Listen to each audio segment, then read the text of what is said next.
sedikit untuk mendengar ketika teman-teman tidak mute. Ya, suaranya nanti berdengung sama kekecilan nanti. Ya, tolong diinfokan saja yang kalau suaranya mendengar. Ya, nanti Jessica bisa kayak mendiskusikan. Oke, baik. Untuk Muspita, boleh satu kata nih dari Bina Ines Kosmetik.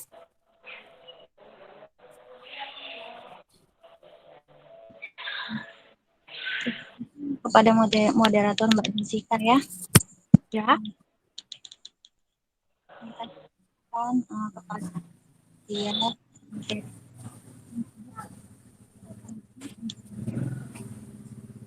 memberi kesempatan acara webinar ini. Bak mana iko ya gak ya ya bak masa ini Kan nama saya Muspita Sari. aku tak pakai masa ini.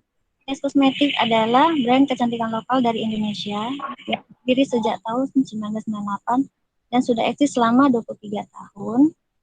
Kosmetik meliputi ada dekoratif, skincare, dan juga body care. Kosmetik juga sudah mempunyai balai POM dan bersertifikat MUI juga berlabel halal.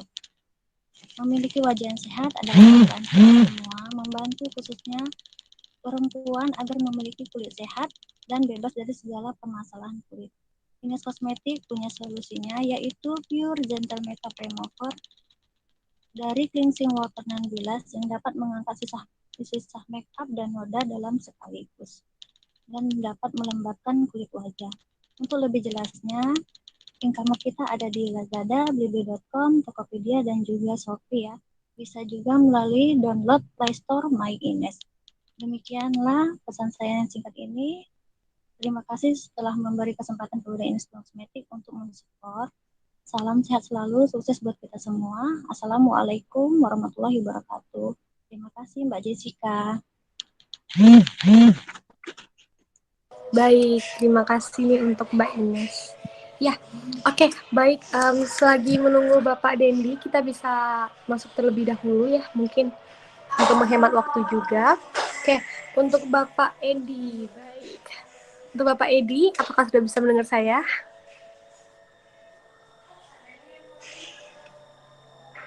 Oke, mungkin ada kendala koneksi. Untuk Bapak Nasrul, apakah sudah bisa mendengar saya?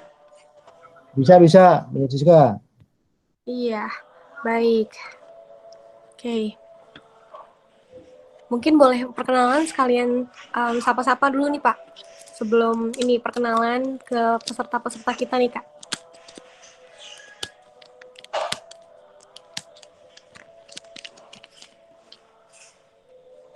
Oke.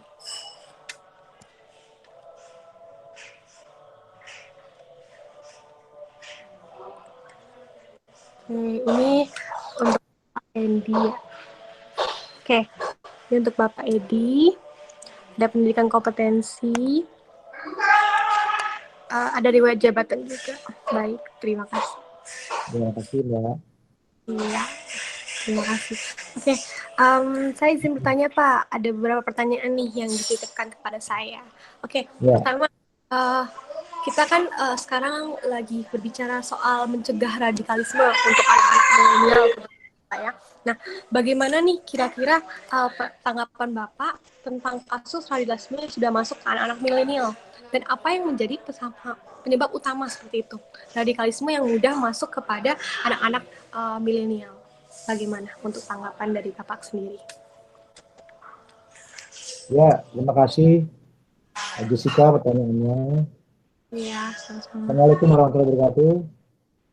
Yang saya hormati Pak Nasun Amin, Pak. Terima kasih Bapak juga hadir ya. Terima kasih ada dari Unpad ya. Terima kasih dalam konteks radikalisme untuk di kalangan milenial ini kan memang dia masif itu ketika deklarasi pengaruhnya yaitu deklarasi ISIS ya. Jadi fenomena ISIS yaitu Islamic State Irak dan Syria ya, ini juga membawa dampak yang cukup signifikan di Indonesia, utamanya kepada narasi-narasi yang memang menuju ke paham radikal terorisme. Dan ini direspon oleh beberapa jaringan terorisme yang sudah ada di Indonesia. Ya, antara lain yaitu Jemaah Ansarud Daulah, JAD. Ya. Kemudian ada Jemaah Islamiyah. Kemudian ada Mujahidin Indonesia Timur. Nah, inilah yang membuat metode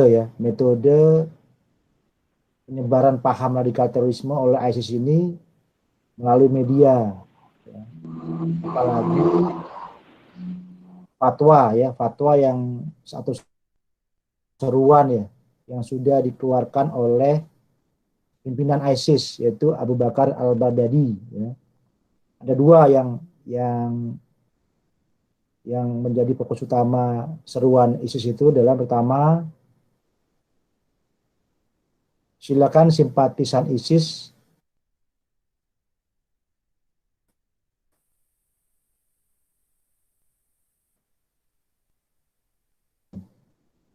ya tidak usah berangkat bergabung ke Syria dan Irak. Ya. Jadi silakan melakukan aksi di negara masing-masing. Itu seruan pertama. Terus seruan yang kedua adalah silakan lakukan jihad media. Nah, ini diupload di channel YouTube oleh ISIS. Seruan dari pimpinan ISIS Abu Bakar al-Baghdadi itu di YouTube, ya, channel YouTube. Nah, ini tersebarlah di berbagai sosial media, ditangkap di Indonesia, yang pengaruhnya cukup signifikan, ya. Ya walaupun indeks ancaman terorisme, silakan slide-nya lanjut. Slide-nya lanjut Kak, slide-nya. Nah, slide-nya lagi. Nah, ini berdasarkan Global Terrorism Index, yaitu mengeluarkan hasil survei yang menjelaskan bahwa Indonesia ini berada pada peringkat ke-37, ya. Naik dari peringkat tahun sebelumnya, ya. Jadi ranking pertamanya itu Afghanistan tadi, ya.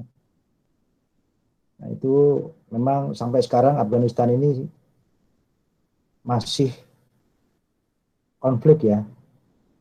Bahkan ketika ISIS ini berhasil ditumpas di Syria, Irak, mereka banyak bergeser ke sana. Ada yang bergeser ke Afghanistan. Ya, jadi Indonesia itu urutan ke-37. Nah, ini kalau menurut saya peringkat yang cukup bagus, ya. Mudah-mudahan peringkatnya akan terus menurun gitu, ya. Artinya dalam konteks ini, artinya peringkat ini adalah bahwa aparat penegak hukum kita sudah dapat melakukan pencegahan sehingga peristiwa-peristiwa tindak pidana terorisme itu belum sempat terjadi, ya. Jadi baru proses persiapan, perencanaan, percobaan mereka sudah dapat dicegah. Nah, ini menunjukkan deteksi dininya aparat penegak hukum dan intelijen ini cukup bagus, sehingga inilah yang membuat indeks daripada tren 2020 itu menurun, karena itu tadi upaya penegakan hukum yang terus masif, ya. Walaupun di saat pandemi ini mereka terus melakukan persiapan ataupun merekrut, ya, jaringan terorisme di Indonesia ini. Bahkan PBB juga mengeluarkan resolusinya supaya jangan berhenti melakukan penanggulangan terorisme di saat pandemi. Ya, di saat pandemi ini justru mereka menggunakan kesempatan dalam kesempitan, ya, untuk merekrut, ya, dan menyebarkan paham-paham radikal terorisme baik melalui online maupun offline. Nah, mereka targetnya adalah menyasar anak-anak muda. Kenapa anak-anak muda dijadikan target? Ya karena anak-anak muda adalah merupakan usia-usia potensial yang secara psikologis, ya, kognitifnya itu ingin mempunyai atau melakukan hal-hal baru, ya. Hal-hal baru yang bisa menjadikan faktor pendorong atau penarik, ya, dalam konteks untuk berpikiran seperti apa yang mereka terima, informasi yang ada di internet ataupun sosial media. Nah, untuk filterisasinya inilah yang harus kita upayakan bersama-sama, baik pemerintah maupun masyarakat, untuk melakukan kontra narasi tadi itu, ya, melakukan pelurusan, ya, ketika paham-paham radikal terorisme mengatasnamakan agama. Nah, ini harus dilakukan klarifikasi atau pelurusan narasi-narasi yang dibangun sehingga orang dapat mempunyai sikap, ya, dari pertama awalnya intoleran, tidak mau bergaul dengan yang lain, lama-lama menjadi radikal terorisme, maka melakukan kekerasan dan ancaman kekerasan. Nah, ini yang harus dihindari oleh kita supaya paham-paham ini tidak dapat terus menguat menyebar di internet. Karena terus terang ketika pasca ISIS ini, internet menjadi sarana propaganda yang cukup efektif. Nah, ini harus waspadai. Lanjut slide-nya. Slide. Nah, ini beberapa informasi kenapa internet dijadikan sarana propaganda yang sangat efektif, ya. Dari 274 juta jiwa, ya, itu 73% penduduk Indonesia itu sudah terkoneksi internet. Nah, inilah yang mempercepat proses itu tadi. Jadi kelompok-kelompok radikal terorisme ini tahu dia bahwa penduduk Indonesia ini 73% ini menggunakan internet, sehingga mereka dulu yang menggunakan modus operandinya melalui offline, ya, atau face to face, ketemu muka, ketemu fisik, sekarang nggak perlu, dia melalui internet. Nah, inilah yang membuat faktor pendorong atau penarik penyebaran paham radikal terorisme semakin masif. Ya. Bayangin 8 jam tiap hari setiap orang itu Indonesia itu berselancar di dunia maya. Ini juga menjadi perhatian. Makanya BNPT bersama dengan seluruh kementerian lembaga ini membentuk namanya Cyber Patrol, ya. Melakukan patroli internet, ya, untuk mengcounter, memantau beberapa konten-konten radikal terorisme di internet, ya. Nah, ini sudah beberapa akun, ya, atau konten yang berhasil di take down lah, yang memang membahayakan kontennya, baik itu melalui WhatsApp, Telegram, Facebook, atau Tamtam gitu. Ini sudah dari Maret ini sudah total 371, ya. Ada YouTube, ada Twitter, ya, website, ya. Ini banyak sekali. Walaupun mereka setelah di take down juga ada lagi membuat akun-akun baru lagi. Ya, tapi inilah tantangan ke depan, sehingga terus lakukan upaya pemantauan ini supaya narasi-narasi yang ada di internet itu jangan sampai narasi-narasi yang berbau paham radikal terorisme. Nah, inilah yang kita counter ini narasi ini. Lanjut. Nah, kemudian di pendidikan, ya, hasil riset yang dilakukan oleh UIN, ya, tahun 2018 ini 58% mahasiswa memiliki pandangan atau opini radikal. Samping itu 46,% guru dosen memiliki pandangan atau opini radikal terorisme. Radikal artinya paham-paham yang memang mengarah kepada intoleransi awalnya, ya, kemudian mengarah kepada radikal terorisme. Ini penelitian dari UIN, ya. Dan tentunya ini sudah kita komunikasikan, sudah kita kerjasamakan, makanya BNPT membuat 46 kementerian lembaga untuk sama-sama mencegah ini. Nah, kemudian juga kemarin Bapak Presiden sudah mengeluarkan peraturan Presiden nomor 7 tahun 2021 tentang rencana aksi, ya. Rencana aksi penanggulangan ekstremisme berbasis kekerasan yang mengarah kepada terorisme. Nah, ini juga sudah dilakukan, kita koordinasi baik dari tingkat PAUD ya, pendidikan anak usia dini sampai perguruan tinggi. Nah, ini sudah kita koordinasikan untuk supaya narasi-narasi yang berbau paham radikal terorisme itu direduksi lah. Ya. Kita beri pencerahan. Nah, ini tadi survei juga dari Alfara 2017 ya, terhadap 2.400 pelajar SMA di Indonesia. Ya. Setuju dengan khilafah 18%, ideal sebuah negara 17,5%. Nah, ini jangan sampai narasi ini yang makanya Kementerian Agama sudah membentuk moderasi beragama. Ya, ini lagi untuk dalam rangka bahwa nilai-nilai persatuan, nilai-nilai Pancasila ini dihidupkan kembali. Ya, jangan sampai sikap apatis ya, sikap gotong royong itu hilang dari Indonesia. Ini yang harus menjadi perhatian kita semua, apalagi generasi muda ya. Ya, ini 19,5% ya. Milenial menyatakan Indonesia lebih ideal menjadi negara khilafah. Nah, inilah yang menjadi keprihatinan kita ya, semua masyarakat ya, sehingga antara ideologi Pancasila dan ideologi yang menentang Pancasila ini ya, jangan sampai menimbulkan korban yang cukup banyak di kalangan pemuda ya.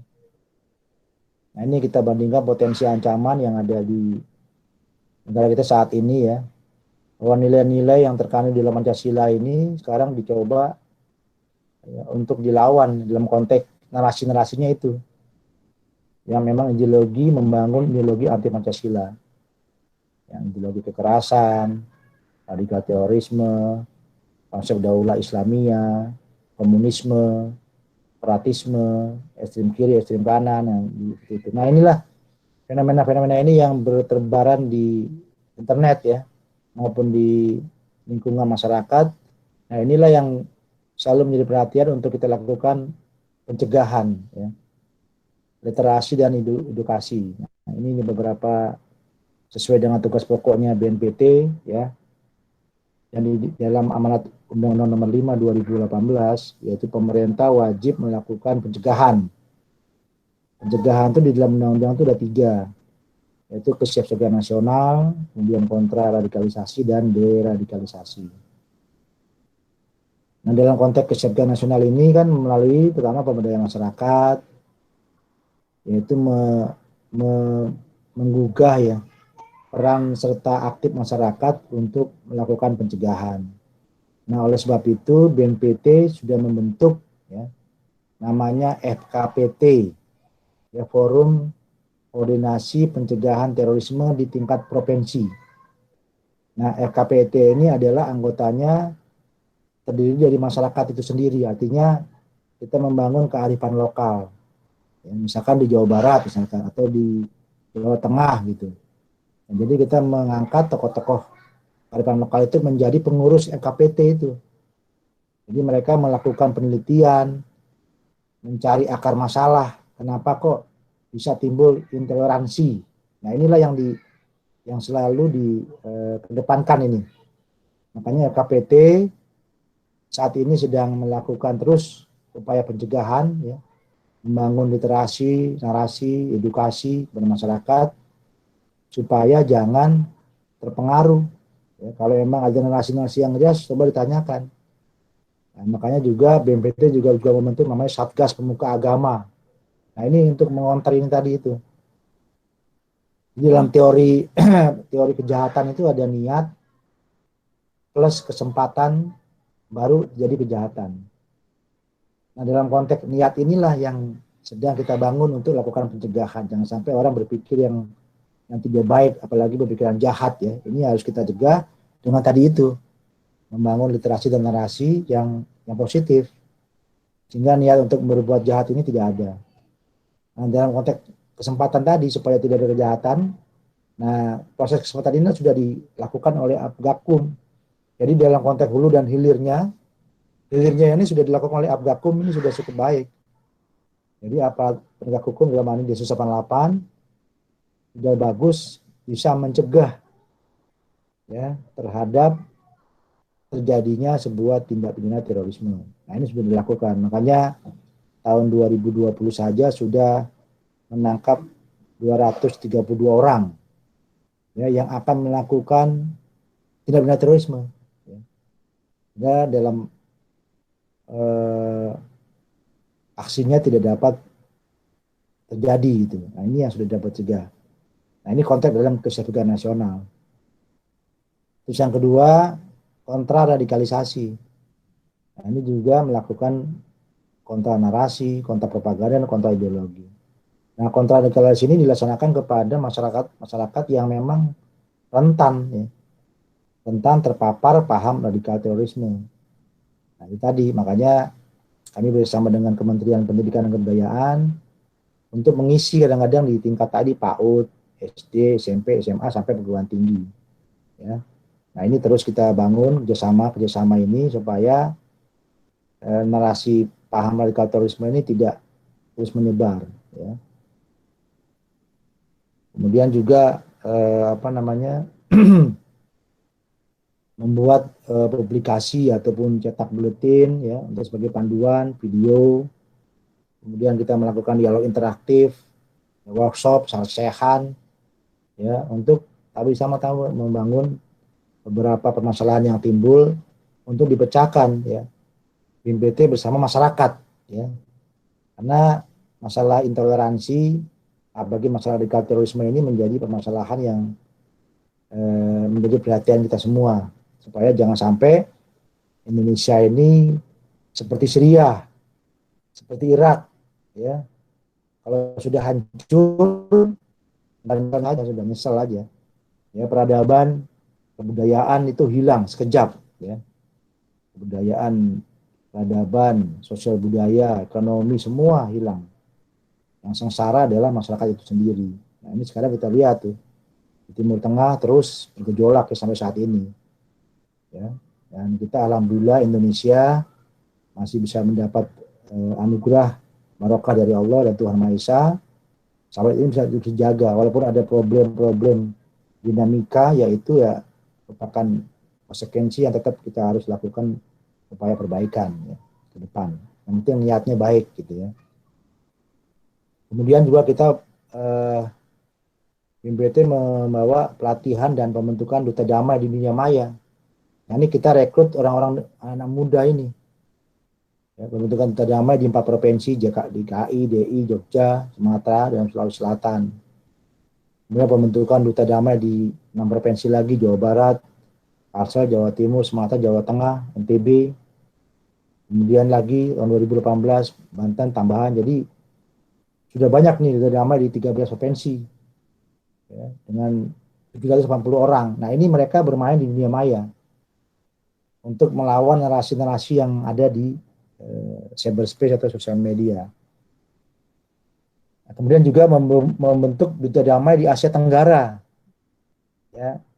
Jadi di dalam negeri juga di samping membentuk duta damai juga membentuk duta damai di Asia Tenggara. Ini juga sama. Ini diambil dari para kalangan milenial. Ya. Jadi narasi-narasi, ya contohnya seperti ada beberapa tokoh JAD ya, mereka mengumpulkan buku-buku ya, terjemahan-terjemahan yang dikumpulkan oleh jaringan Jemaah Ansarud Daulah dari buku-buku ISIS itu. Jadi ditranslate menjadi bahasa Indonesia, disebarkan ke dunia maya. Nah, inilah menjadi faktor-faktor yang pembaca-bacaan yang kira-kira menimbulkan paham radikal terorisme. Apa yang dibaca itu yang disebar itu? Seperti misalkan tentang kafir demokrasi, terus melawan pemerintah yang togut. Nah, ini gini-ginilah. Ya, kalau tidak melawan disebut kafir. Nah, ini narasi-narasi inilah yang terus dibangun di sosial media. Nah, itulah yang kita lawan, yang kita luruskan bahwa jihad kita atau jihad perang itu nggak benar. Ya, jadi kita juga melibatkan tokoh-tokoh agama untuk melawan narasi-narasi yang ada di sosial media itu. Nah, ini terus kita bangun ya.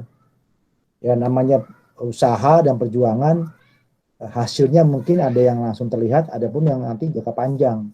Ya, tapi ini merupakan upaya-upaya yang kita buat ya bersama kementerian lembaga terkait. Termasuk BNPT juga membuat channel TV ya. BNPT ini juga sama sebagai platform yang berbasis aplikasi di website. Ya. Ini sama, mengundang narasi-narasi, membuat pesan-pesan tentang persatuan, kebinekaan, toleransi, cinta tanah air, dan anti radikal terorisme. Dan ini kita undang semua, seluruh masyarakat bisa bicara di TV ini, channel ini, ya, sebagai media, dan juga menjadi pertanyaan juga. Jadi menampung pertanyaan-pertanyaan apabila yang tersebar di dunia maya, ya ditampung di sini untuk dibicarakan, didiskusikan, dibicarakan masalah apa masalahnya. Gitu. Nah ini salah satu media lah, platform untuk melakukan literasi dan edukasi tentang paham-paham radikal terorisme. Lanjut. Nah demikian ya beberapa hal yang menjadi informasi kepada adik-adik sekalian bahwa penyebaran paham radikal terorisme ini seiring dengan perkembangan radikal terorisme di Indonesia dan global. Nah ini saling berkait lah, ya. Karena kalau saya ceritakan panjang banget nih untuk dari kenapa awalnya terorisme itu ada di Indonesia ya. Memang ketika tahun 49-50 pasca kemerdekaan itu ada pendirian Darul Islam dan membentuk negara Islam Indonesia, dan juga beberapa pengaruh dari luar ya seperti pengaruh Ikhwanul Muslimin, ya, Salafis jihadis, ya, tentang juga komunisme dan lain-lain. Nah ini yang mempengaruhi sehingga pilihan-pilihan pengaruh luar inilah yang menjadi pengaruh yang cukup signifikan terhadap pola pikir dan pola tindak masyarakat Indonesia. Nah oleh sebab itu ini menjadi tanggung jawab bersama pemerintah dan masyarakat untuk sama-sama melawan narasi ini. Jangan sampai Indonesia ini terpecah belah gara-gara narasi-narasi yang berasal dari luar. Demikian yang bisa saya sampaikan Mbak Jessica. Kurang lebihnya mohon maaf. Wassalamualaikum warahmatullahi wabarakatuh.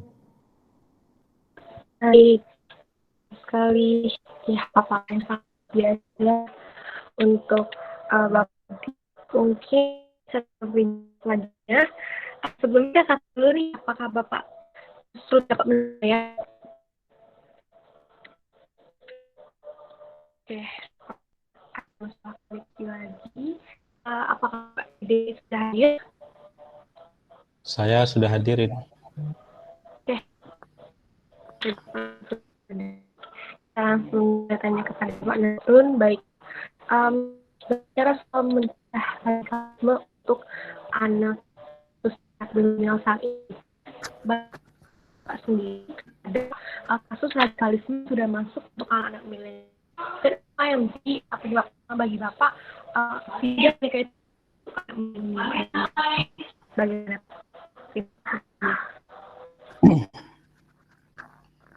Ya, suaranya memang kurang jelas ya. Mungkin saya langsung saja ya.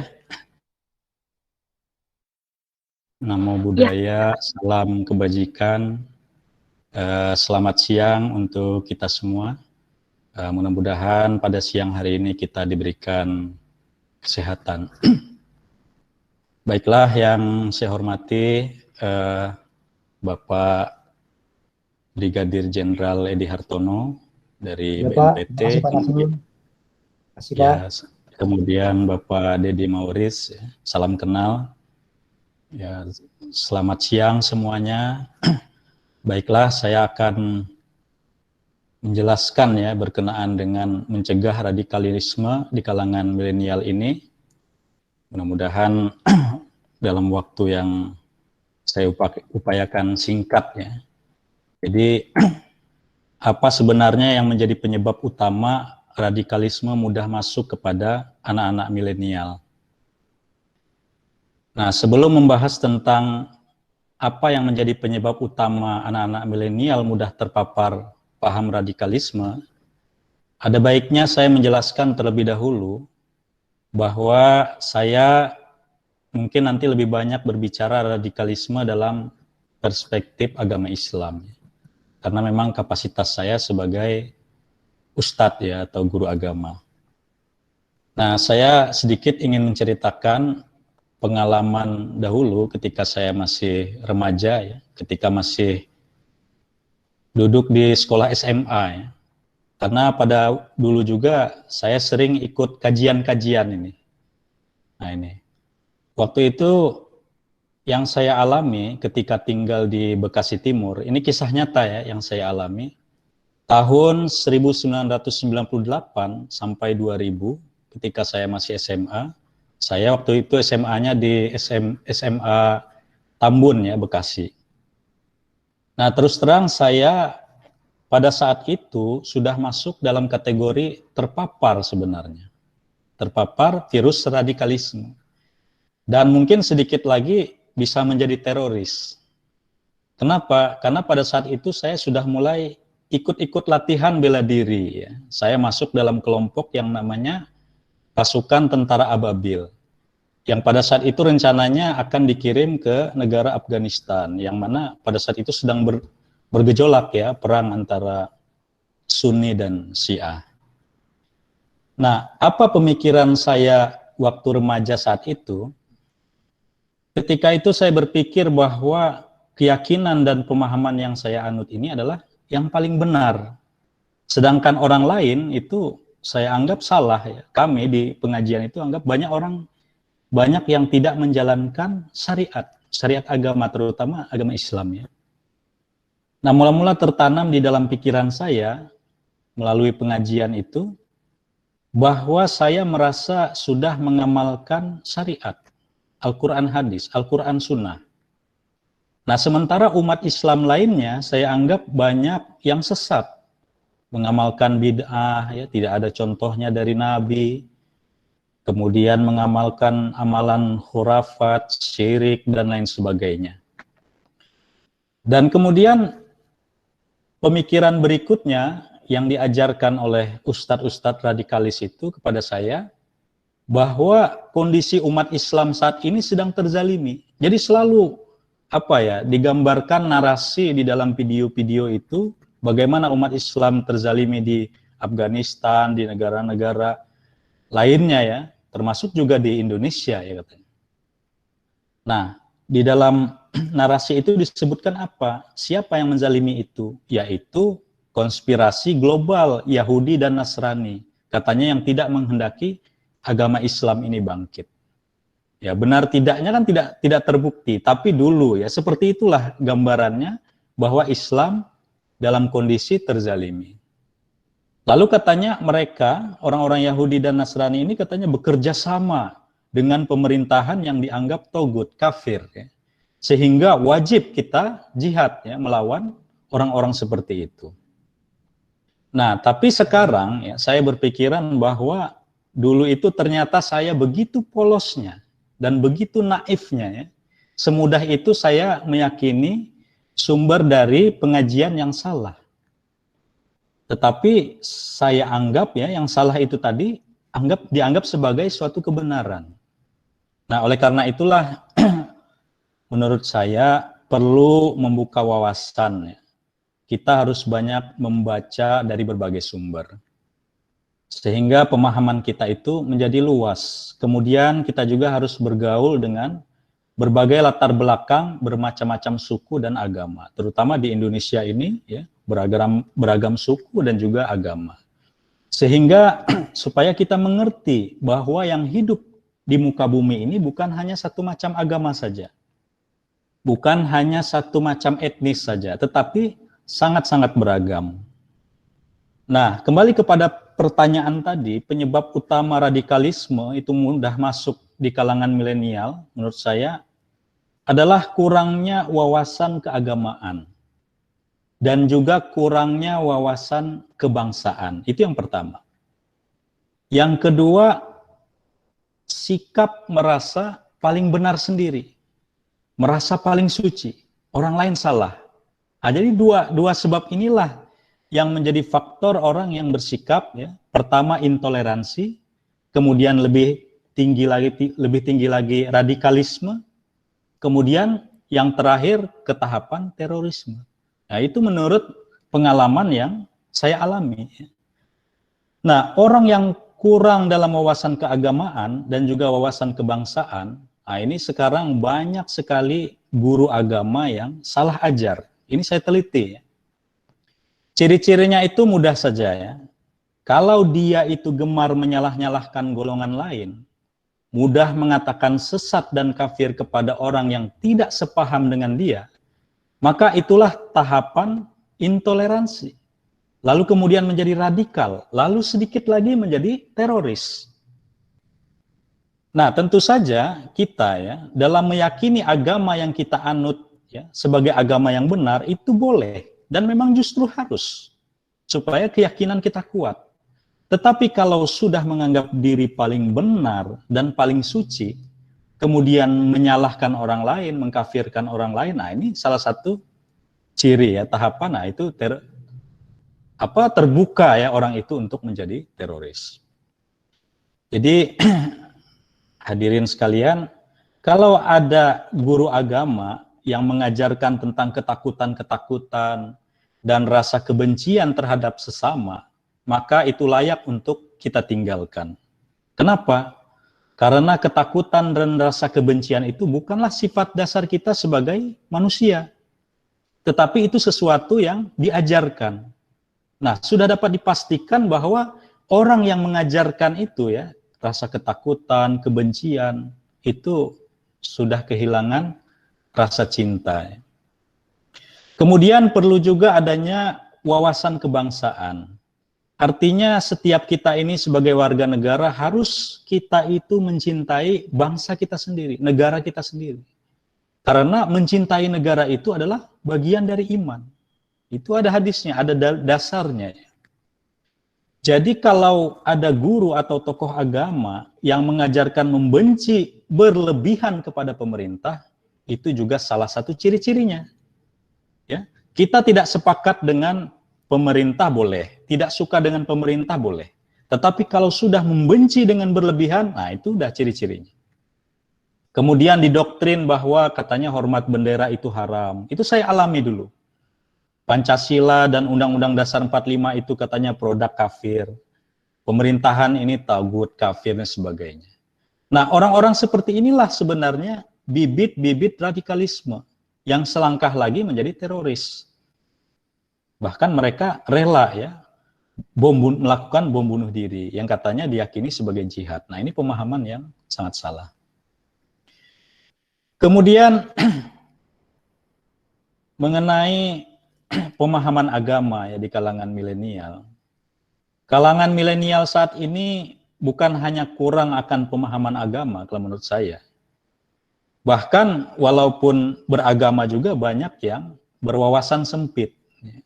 Jadi kalau pakai kacamata itu dia taunya hanya kacamata dia saja. Memandang sesuatu itu menurut sudut pandang dia sendiri. Tidak pernah mau menggunakan sudut pandang orang lain, tidak pernah mau melihat dengan kacamata orang lain, sehingga merasa benar sendiri. Nah, ini wawasan sempit. Ya siapa tahu kacamatanya sudah tidak cocok, plus minusnya, ya.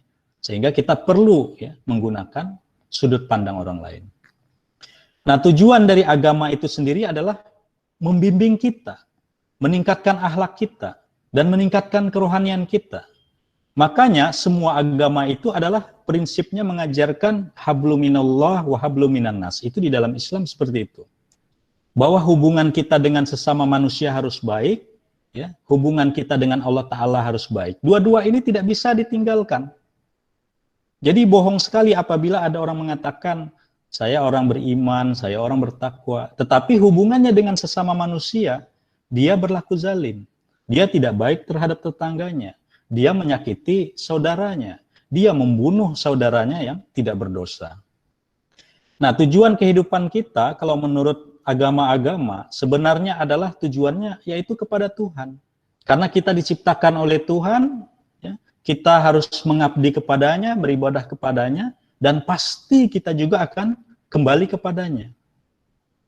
Jadi agama-agama itu hanya merupakan, kalau menurut saya, sebagai sarana kendaraan untuk menuju kepadanya. Nah, jadi kendaraan apapun ya yang kita naiki, yang sangat terpenting itu adalah bagaimana kita sampai ke tujuan itu. Misalnya kalau kita pergi ke Jakarta, yang umpamanya dari Medan ya, saya lagi di Medan ya, kita mau ke Jakarta bisa naik pesawat ya, kendaraan udara, bisa kita naik kendaraan laut, bisa juga kita naik kendaraan darat. Nah, jadi kita mau lewat beragama mana saja, boleh-boleh saja. Yang penting itu berbuat kebaikannya. Kenapa? Al-Quran mengklaim, فَمَا يَعْمَلْ مِثْقَالَ ذَرَّةٍ خَيْرًا يَرَهُ. Barang siapa yang berbuat kebaikan, kata Al-Quran, kata Allah Ta'ala, niscaya dia akan dapat balasan, walaupun sebesar biji sawi. وَمَا يَعْمَلْ مِثْقَالَ ذَرَّةٍ شَرًّا يَرَهُ. Dan barang siapa yang berbuat keburukan, walaupun sebesar biji sawi, dia pun akan mendapatkan balasannya. Jadi tidak dilihat di sini agamanya apa-apa, tetapi siapapun itu akan ada balasannya. Kalau dia berbuat baik akan dapat balasan, dia berbuat keburukan pasti akan dapat balasan. Nah, jadi mau naik kendaraan darat, mau naik kendaraan laut, udara, silahkan. Yang penting sampai ke tujuan. Atau tidak mau naik kendaraan bisa juga. Ya, mau jalan kaki ke Jakarta ya mungkin entah kapan sampainya atau bisa mati duluan ya. Nah, jadi seperti itu. Orang tidak mau, saya tidak maulah ikut agama ini, ikut agama itu. Akhirnya tidak beragama. Ya, manusia bebas-bebas saja dalam memilih agama dan memilih keyakinan. Nah, walaupun bagus kendaraan yang kita tumpangi, kalau perilaku kita itu tidak mematuhi peraturan keselamatan penumpang, apalagi kita ugal-ugalan, ya kita juga akan celaka juga. Walaupun di dalam Islam, walaupun dia sholat juga, ya dia bisa celaka juga. Apa kata Al-Quran dalam surah Al-Ma'un? Ya, fawailul lil musallin. Celaka orang yang sholat. Coba orang yang sholat juga bisa celaka. Apa? Allazina hum an sholatihim sahun. Yakni orang yang lalai dalam sholatnya. Jadi sholat hanya sia-sia. Nah, jadi jangankan mau yang di luar Islam. Di Islam sendiri pun ada klaim seperti itu. Bayangkanlah. Jadi kita harus berpikir. Nah, jadi di sini bukanlah salah kendaraannya kalau menurut saya. Tetapi tergantung kepada penumpangnya itu sendiri. Pada hakikatnya tidak ada agama yang mengajarkan keburukan. Tidak ada yang mengajarkan radikalisme dan terorisme. Semua agama mengajarkan kepada kebaikan. Kita ketahui ajaran Buddha Siddhartha Gautama itu sangat luar biasa. Ajaran Sri Krishna juga sangat luar biasa. Ajaran Abraham ya atau Nabi Ibrahim itu sangat luar biasa. Ajaran Nabi Musa, ajaran Yesus Kristus juga sangat-sangat luar biasa. Ya. Ajaran kasihnya. Termasuk juga ajaran Nabi Muhammad SAW. Kalau orang mengetahui hakikat agama yang sebenarnya, itu sangat-sangat luar biasa. Kemudian, bagaimana kita mencegah ya radikalisme ini terhadap anak-anak milenial ini? Ya, saya untuk di Provinsi Sumatera Utara sendiri, khususnya di Kota Medan, kami para tokoh lintas agama ini sering mengadakan acara pertemuan. Ada satu wadah yang namanya Kopi Toleransi. Kami biasanya sambil ngopi santai, bersilaturahim, lalu berdiskusi, ya, ramah tamah, tidak ada debat-debat, ya, merasa paling benar sendiri, tidak ada. Kami bertemu bukan untuk berdebat, tetapi untuk saling mengetahui, mengerti, memahami. Ya. Kemudian, kami juga saling mengunjungi antar umat beragama. Dan kami bekerja sama juga dalam bidang sosial, seperti donor darah bersama, pembagian sembako bersama, dan lain-lain. Nah, sore ini kami melakukan kunjungan ke gereja, ya. Nah, di sana untuk silaturahim, kemudian bagi-bagi sembako juga. Nah, jadi ada istilah tak kenal maka tak sayang, itu sangat-sangat betul sekali. Jadi kalau kita tidak kenal orang, biasanya kita itu tidak peduli. Bahkan cenderung berburuk sangka. Tetapi kalau kita sudah kenal, oh ini kawan saya dari Buddha, ini kawan saya dari Kristen, ya kita akan saling memahami. Bahkan kita saling mencintai, ya, saling menyayangi, tidak ada rasa kebencian. Nah, oleh karena itu, virus toleransi ini harus dibangun, ya, di grassroots, ya, dan juga disebarkan seluas-luasnya untuk menangkal intoleransi dan radikalisme. Nah, ada satu pendapat yang sangat bagus ini yang saya renungkan ya. Yakni semestinya orang-orang harus menyampaikan keindahan agamanya masing-masing. Jadi bukan menyampaikan keburukan agama-agama lain. Karena apa? Menyalahkan agama lain berarti ia tidak mempunyai argumen untuk membela agamanya sendiri. Kemudian yang terakhir ya, berkenaan dengan apa yang kalangan milenial harus lakukan supaya tidak terpapar paham radikalisme ini, menurut saya jawabannya itu sebenarnya simpel. Gunakanlah akal sehat. Karena kita sebagai makhluk yang dianugerahi oleh Tuhan, ya, diberi hati nurani, diberikan akal, supaya kita berpikir dan memahami, merenungkan, ini benar apa tidak? Ya? Bom bunuh diri ini benar apa tidak? Menyakiti orang lain ini benar apa tidak? Nah, di dalam Al-Quran sendiri banyak sekali ayat-ayat yang berbunyi afala ta'qilun. Apakah kamu tidak menggunakan akal? Afala tatafakkarun. Apakah kamu tidak berpikir? Afala tatazakkarun. Apakah kamu tidak merenungkan? Jadi ayat-ayat ini banyak sekali di dalam Al-Quran. Nah, di dalam Al-Quran, di dalam surah Az-Zumar ayat 9, Allah Ta'ala berfirman, katakanlah, apakah sama orang yang mengetahui dan orang yang tidak mengetahui? Sungguh orang yang berakallah yang dapat menerima pelajaran.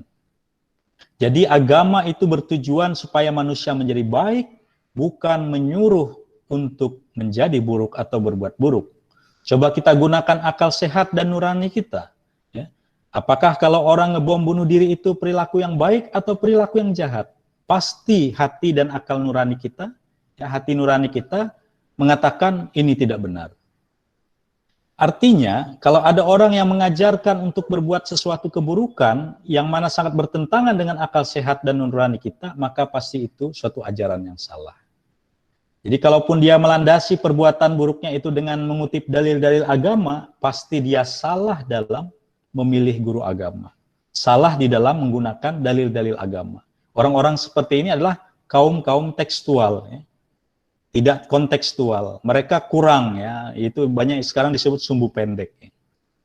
Nah, terakhir saya mengutip kata-kata dari Yesus sendiri berkata bahwa kasihilah Tuhan Allahmu dengan segenap hatimu dan dengan segenap jiwamu dan dengan segenap akal budimu. Matius 22 ayat 37. Kemudian Buddha juga mengajarkan kebencian tidak akan pernah berakhir apabila dibalas dengan kebencian. Tetapi kebencian akan berakhir bila dibalas dengan tidak membenci. Di dalam kitab Dhammapada ayat 5. Jadi hadirin semuanya yang saya hormati, saya rasa inilah dulu yang bisa saya sampaikan ya. Kalau nanti ada pertanyaan lagi, saya coba jawabnya. Demikian, Assalamualaikum warahmatullahi wabarakatuh. Selamat siang semuanya.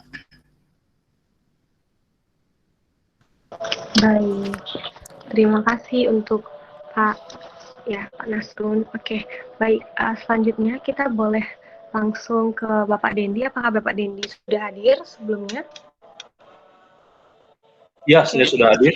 Oke, baik. Untuk teman-teman semua yang sudah hadir, boleh memberikan pertanyaan jika ada pertanyaan ya. Oke, untuk Bapak Dendi, kami persilahkan dengan tema mencegah radikalisme untuk anak milenial. Baik, terima kasih ya, untuk kesempatan yang diberikan kepada saya. Memang ini waktu yang cukup berat, semoga semua kita masih stay tune, masih ada di tempatnya masing-masing. Salam sejahtera bagi kita sekalian. Saya Didi Maurits, yang saya hormati Pak Brigjen Edi Hartono,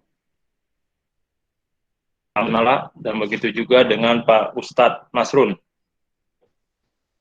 Ya, selamat mungkin siang. Suatu kita cari waktu nanti saya mungkin bisa datang ke tempatnya Bapak ya. Karena memang itulah kelebihan ketika kita memiliki minat yang sama, kita dipertemukan dengan cara yang luar biasa. Karena kita punya semangat yang sama, saya yakin orang-orang yang saya kenal juga pasti Bapak kenal nanti.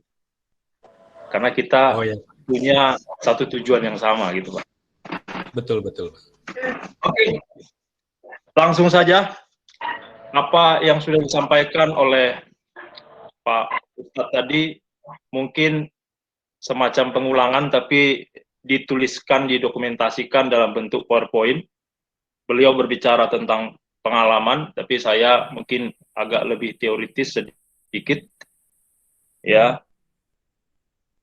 tadi sudah disampaikan oleh Pak Ustadz ada 3 tahapan ya, mulai dari sikap intoleran, kemudian masuk ke radikalisme, yang terakhir itu adalah terorisme.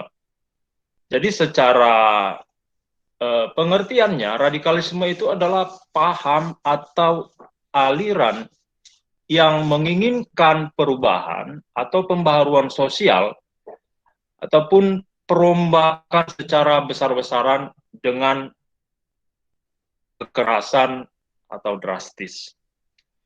Asal kata radikal itu berasal dari bahasa Latin ya. Radik yang artinya akar, sumber, atau asal mula. Istilah radikal memiliki arti ekstrim, menyeluruh, fanatik, revolusioner, fundamental. Tadi juga sudah disampaikan oleh Pak Ustadz Nasrun tentang ciri-ciri radikalisme. Nah, kita bisa mengidentifikasi, oh ini radikal.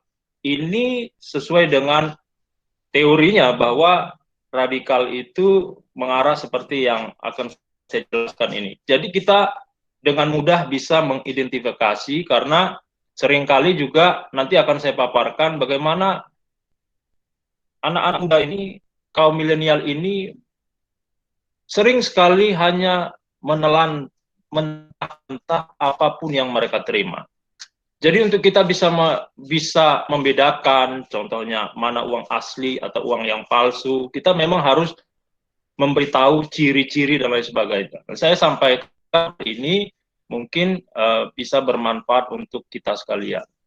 Tadi sudah disampaikan oleh pembicara sebelumnya, namun saya ulangi kembali, radikalisme itu mengklaim kebenaran tunggal dan mudah menyesatkan kelompok lain yang tidak sependapat.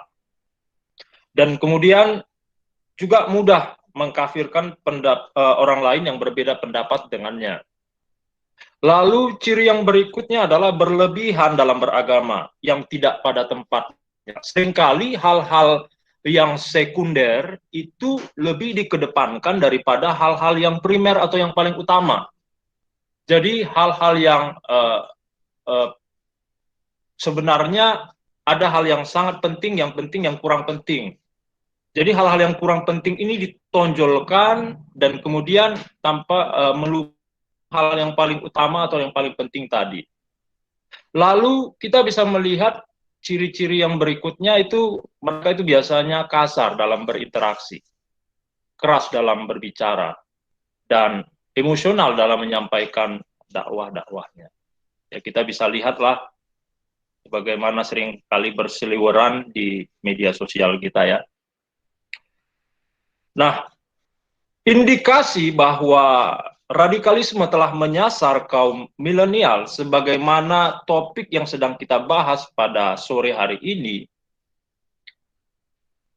2 peristiwa yang terjadi secara beruntun itu seakan-akan menyadarkan mata seluruh kita, bangsa Indonesia, bahwa ternyata modus operandi yang sedang diarahkan oleh mereka adalah menyasar kepada kaum milenial. Dari mana kita mengetahui hal tersebut? Peristiwa beruntunnya adalah pelaku bom bunuh diri di gereja katedral di Makassar, Sulawesi Selatan, itu kelahiran tahun 1995.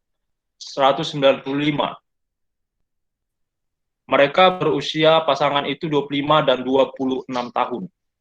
Lalu penyerangan di Mabes Polri juga yang mengagetkan kita juga itu dilakukan oleh seorang wanita yang berumur kurang lebih sama. Jadi dari hal ini seakan-akan membuka mata kita bahwa arahnya sekarang ini justru menyasar kaum-kaum milenial.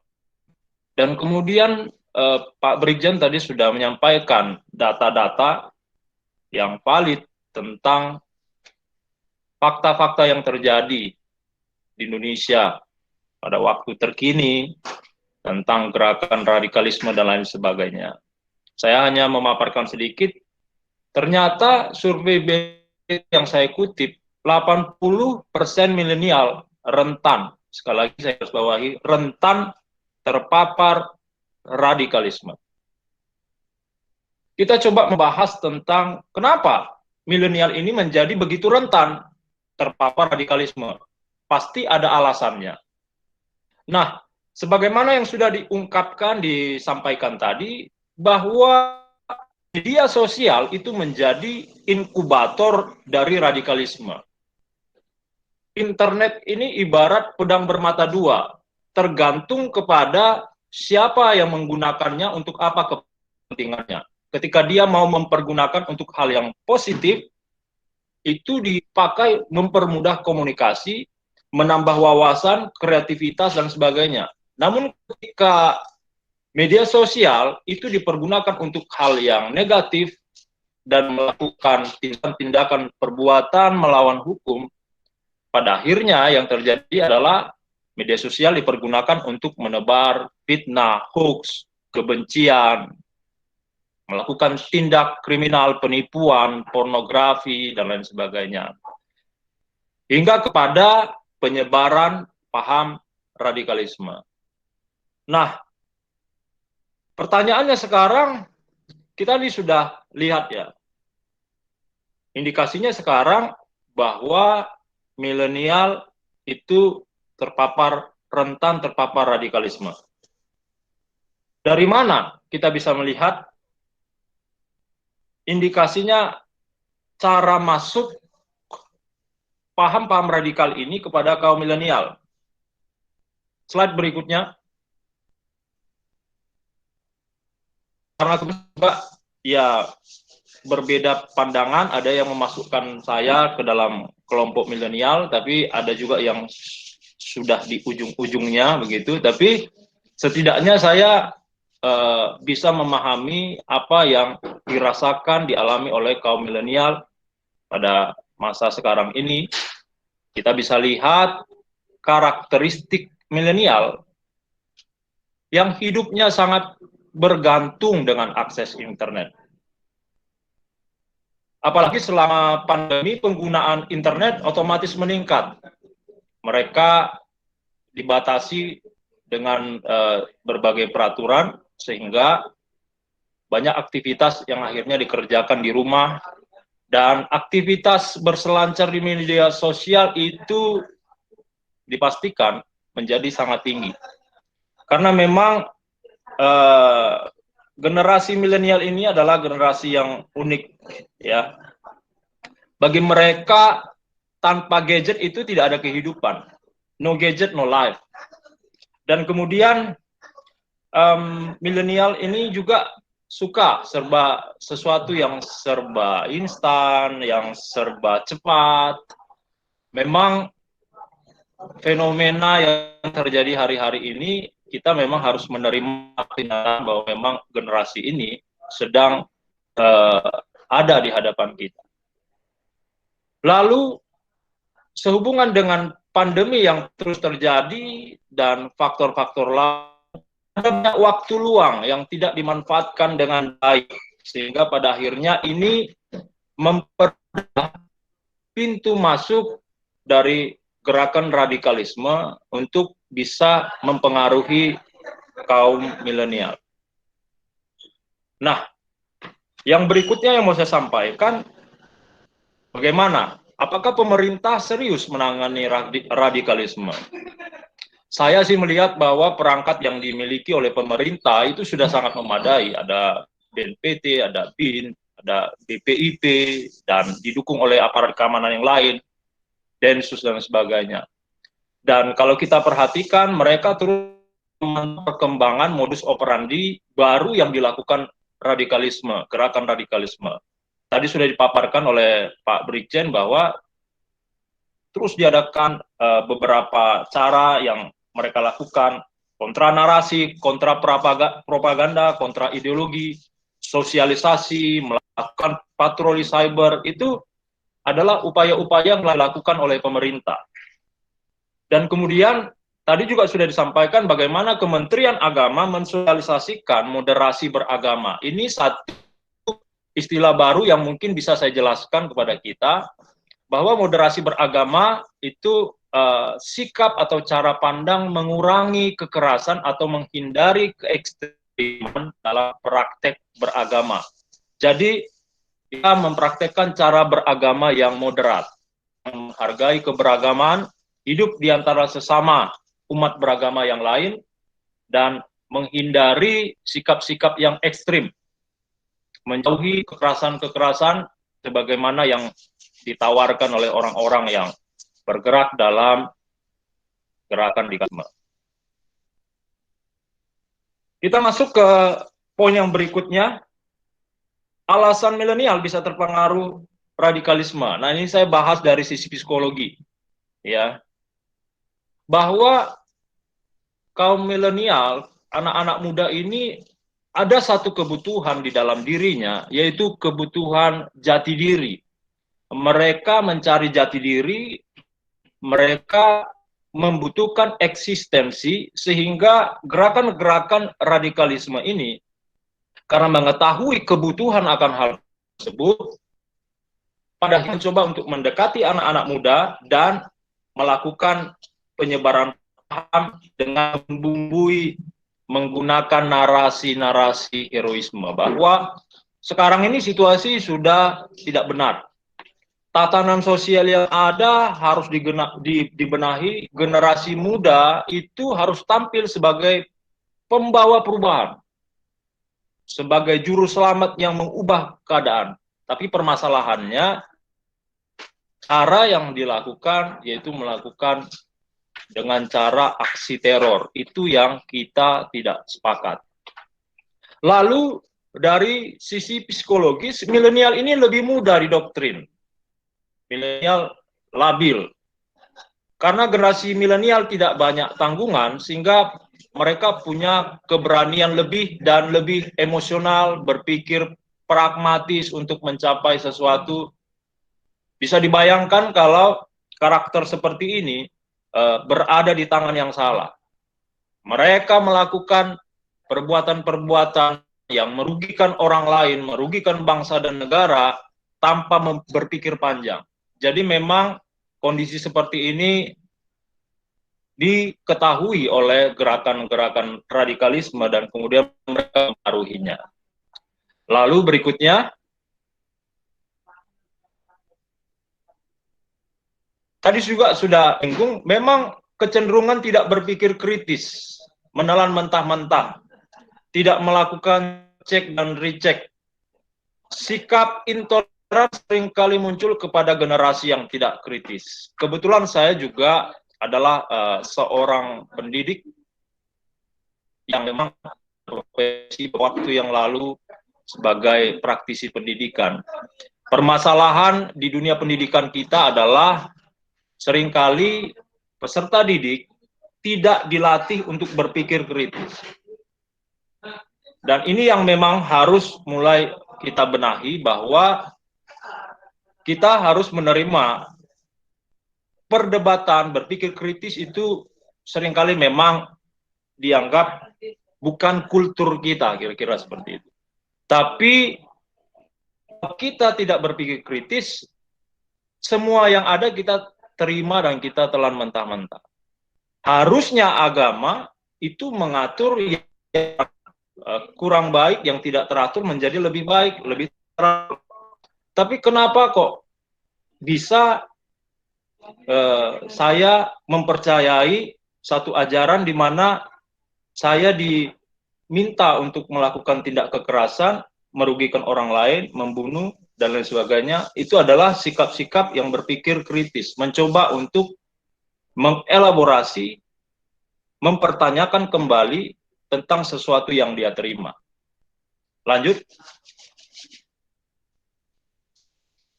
Karakteristik psikologis milenial yang rawan terpapar radikalisme itu biasanya mereka yang introvert, ya, dan kemudian sering menjauh, kurang dekat dengan keluarga, dan kemudian dia hanya berfokus pada gadgetnya, hal-hal yang seperti ini sangat mudah dan sangat rentan terpapar radikalisme.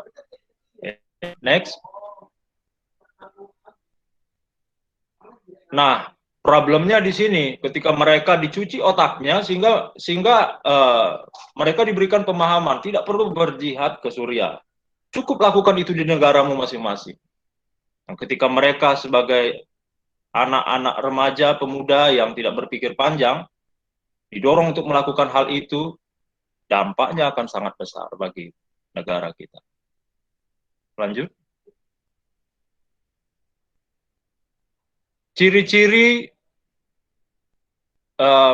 milenial terpapar radikalisme, mereka akan mendadak antisosial, mengurung diri, tidak mau bergaul dengannya, menghabiskan waktu dengan komunitas yang dirahasiakan, menjadi sangat frontal ketika terjadi perdebatan, memutuskan komunikasi dengan keluarga, kerap mengungkapkan kesetujuannya terhadap aturan secara umum karena menganggap tidak baik, tidak senang dengan pemikiran pemuka agama moderat karena menganggapnya sesat. Jadi ciri-ciri seperti ini ketika terjadi pembalikan dari sikap semula, maka kita mencurigai bahwa milenial ini sedang terpapar radikalisme. Ya, lanjut. Cara mengatasinya, saya masuk ke poin yang terakhir. Radikalisme ini dihentikan memang bukan hanya sekedar tanggung jawab pemerintah. Ini kerjasama dari berbagai macam pihak. Ya, lanjut. Memang pemerintah sudah memiliki aturan, tapi peran serta masyarakat juga sangat dibutuhkan. Ya, beberapa hal teknis yang menurut saya bisa kita lakukan diantaranya. Nah, kembali saya menyampaikan bahwa gerakan radikalisme mengetahui anak-anak muda ini adalah mereka yang memiliki rasa idealisme yang sangat tinggi. Sehingga ketika dipengaruhi dikatakan bahwa negara tidak baik, banyak ketidakadilan, rasa idealisme itu yang disentuh dan kemudian akhirnya dibelokkan oleh mereka, digunakan untuk kepentingan-kepentingan mereka. Nah, coba next. Hal teknis yang dilakukan, kita melawan sentuhan idealisme yang dilakukan oleh gerakan radikalisme dengan idealisme nasionalisme. Kita harus mengingatkan anak-anak muda bahwa sejarah bangsa ini telah menyatakan Indonesia berdiri karena peran pemuda.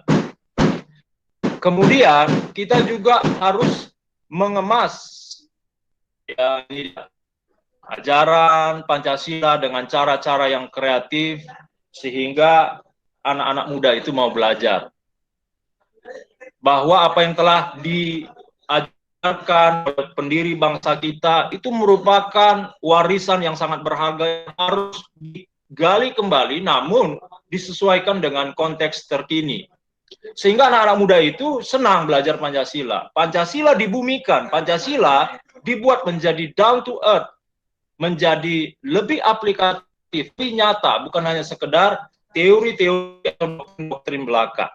Lalu kemudian diberikan kesibukan, anak-anak muda ini harus diarahkan, ada kreativitas, aktivitas yang terbuka, sehingga pikirannya yang terbelenggu itu bisa lebih terurai. Dia tidak pasif, dia aktif. Dan kemudian yang berikutnya, yang ketiga, bacaan. Nah ini dia, bacaan dan tontonan harus dipantau oleh orang terdekat.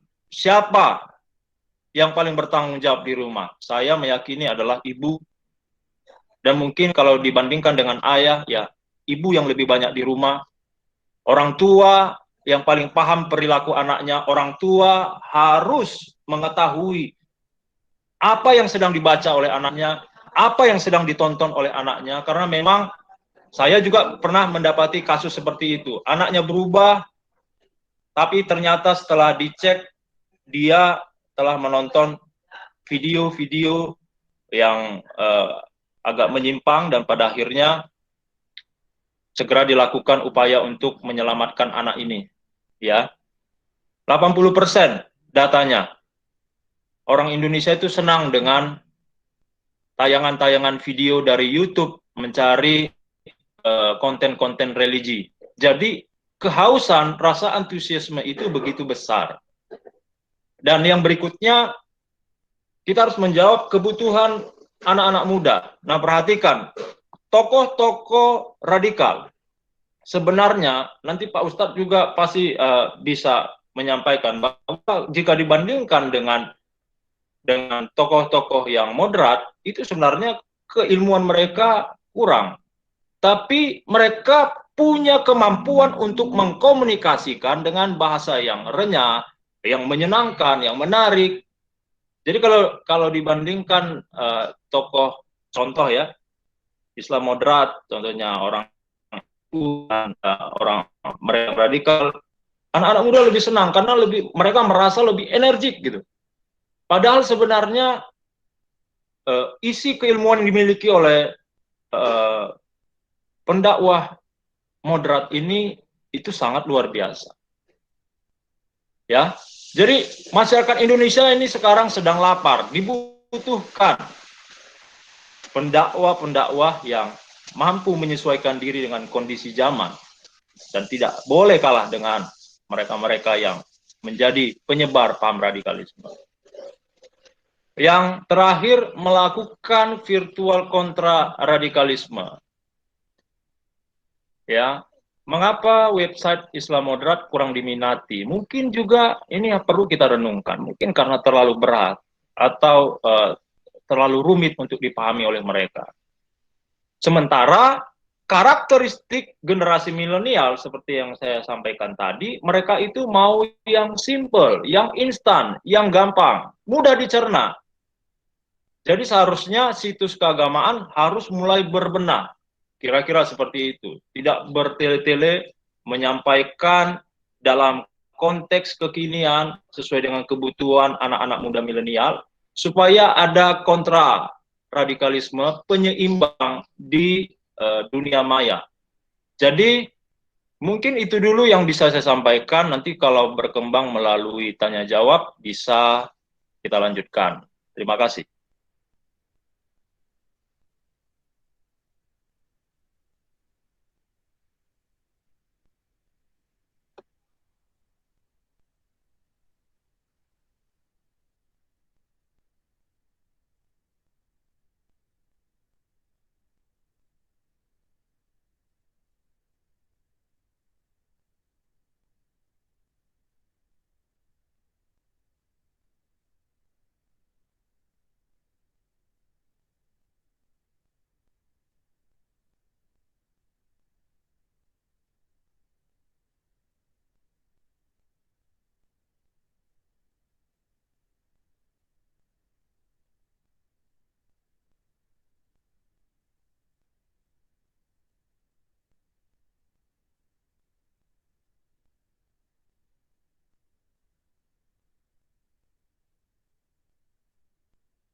Mungkin teman-teman ada yang mau nanya?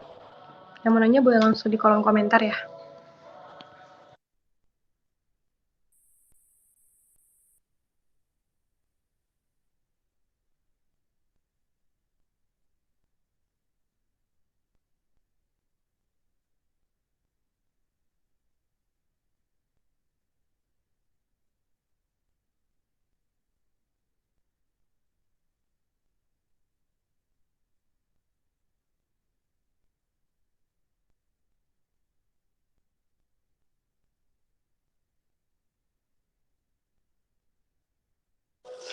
Mungkin sambil menunggu para peserta untuk mengetik pertanyaan, kita boleh tanya kedua pembicara ya.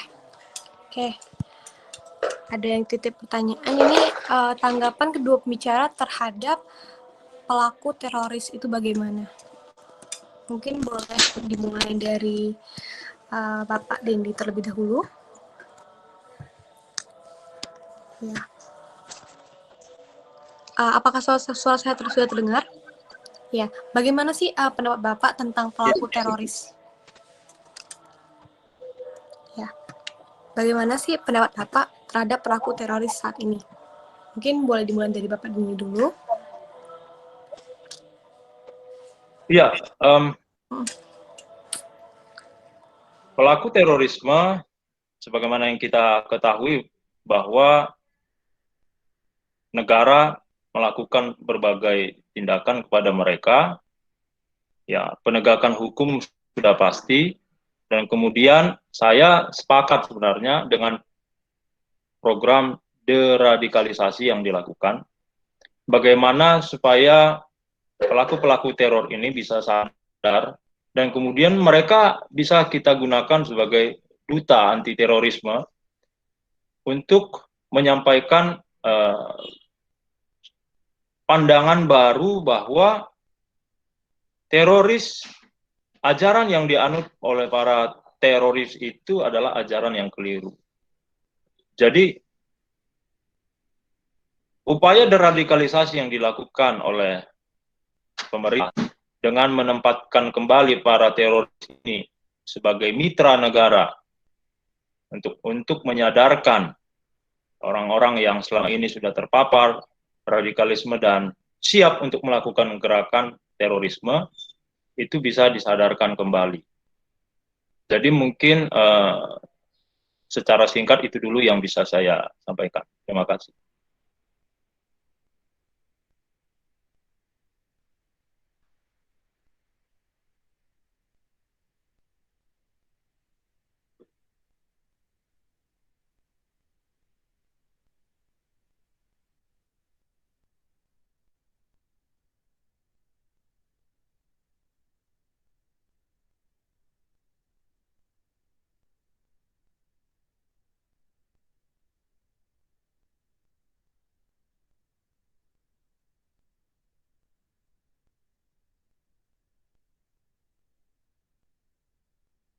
Oke, mungkin untuk Bapak Nasrul, gimana tanggapannya terhadap pelaku teroris, Pak?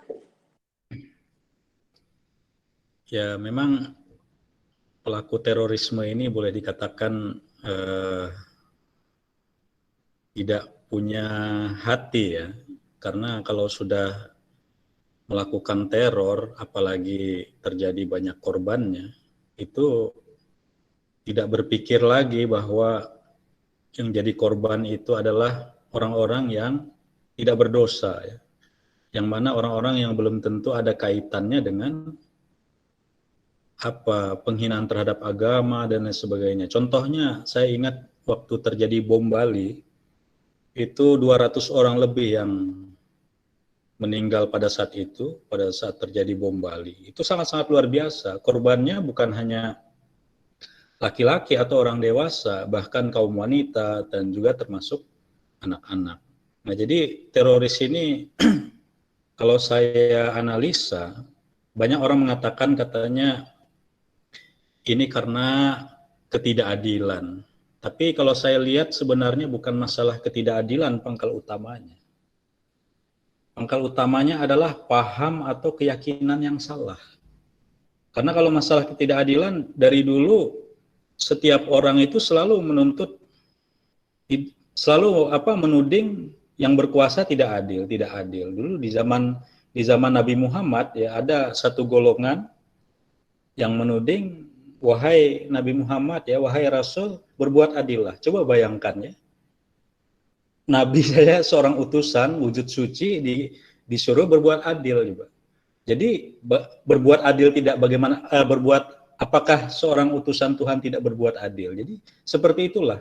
Demikian juga ya, selalu ketidakpuasan terhadap segala sesuatu ya, terhadap penguasa, terhadap yang sedang memerintah, sehingga dituding pemerintah zalim dan sebagainya. Ini juga ya. Nah, saya ingin memberikan satu pertanyaan juga yang selalu orang mengemuka, yaitu apakah terorisme itu bisa dikaitkan dengan agama. Nah, yang pertama ini ada dua ya, saya jawab ya. Yang pertama, pada hakikatnya perbuatan terorisme itu tidak ada kaitan dengan agama sama sekali. Karena apa? Karena semua agama, kalau kita teliti ya, berdasarkan sumber dalil-dalil kitab sucinya, itu sama sekali tidak ada mengajarkan tentang terorisme, bom bunuh diri, tidak ada. Cobalah perhatikannya di dalam kitab suci, baik Al-Quran maupun di dalam Alkitab, ya, tidak ada. Di dalam Weda dan sebagainya, tidak ada. Semua dipenuhi dengan ajaran kasih. Itu yang pertama. Kemudian yang kedua, ya, fakta, kata orang. Fakta, kalau memang tidak dikaitkan dengan agama, tetapi banyak pelaku bom bunuh diri itu berteriak Allahu Akbar. Kemudian dimakamkan pun cara Islam. Mereka juga katanya bercadar. Mereka juga bercelana cingkrang. Nah, seperti ini memang harus kita akui, ya, bahwa orang-orang ini dikait-kaitkan dengan agama. Kenapa? Itu tadi saya katakan bahwa orang ini belajarnya salah. Ya. Mereka menggunakan dalil-dalil kitab suci itu hanya secara tekstual, ya, tidak secara kontekstual. Jadi dalam menerapkan sesuatu itu tidak tepat. Jadi tidak semua ayat-ayat suci itu diterapkan, mereka itu selalu menerapkannya secara parsial, ya, tidak secara menyeluruh. Karena mengupas sesuatu ayat ya di dalam kitab suci itu banyak ilmunya.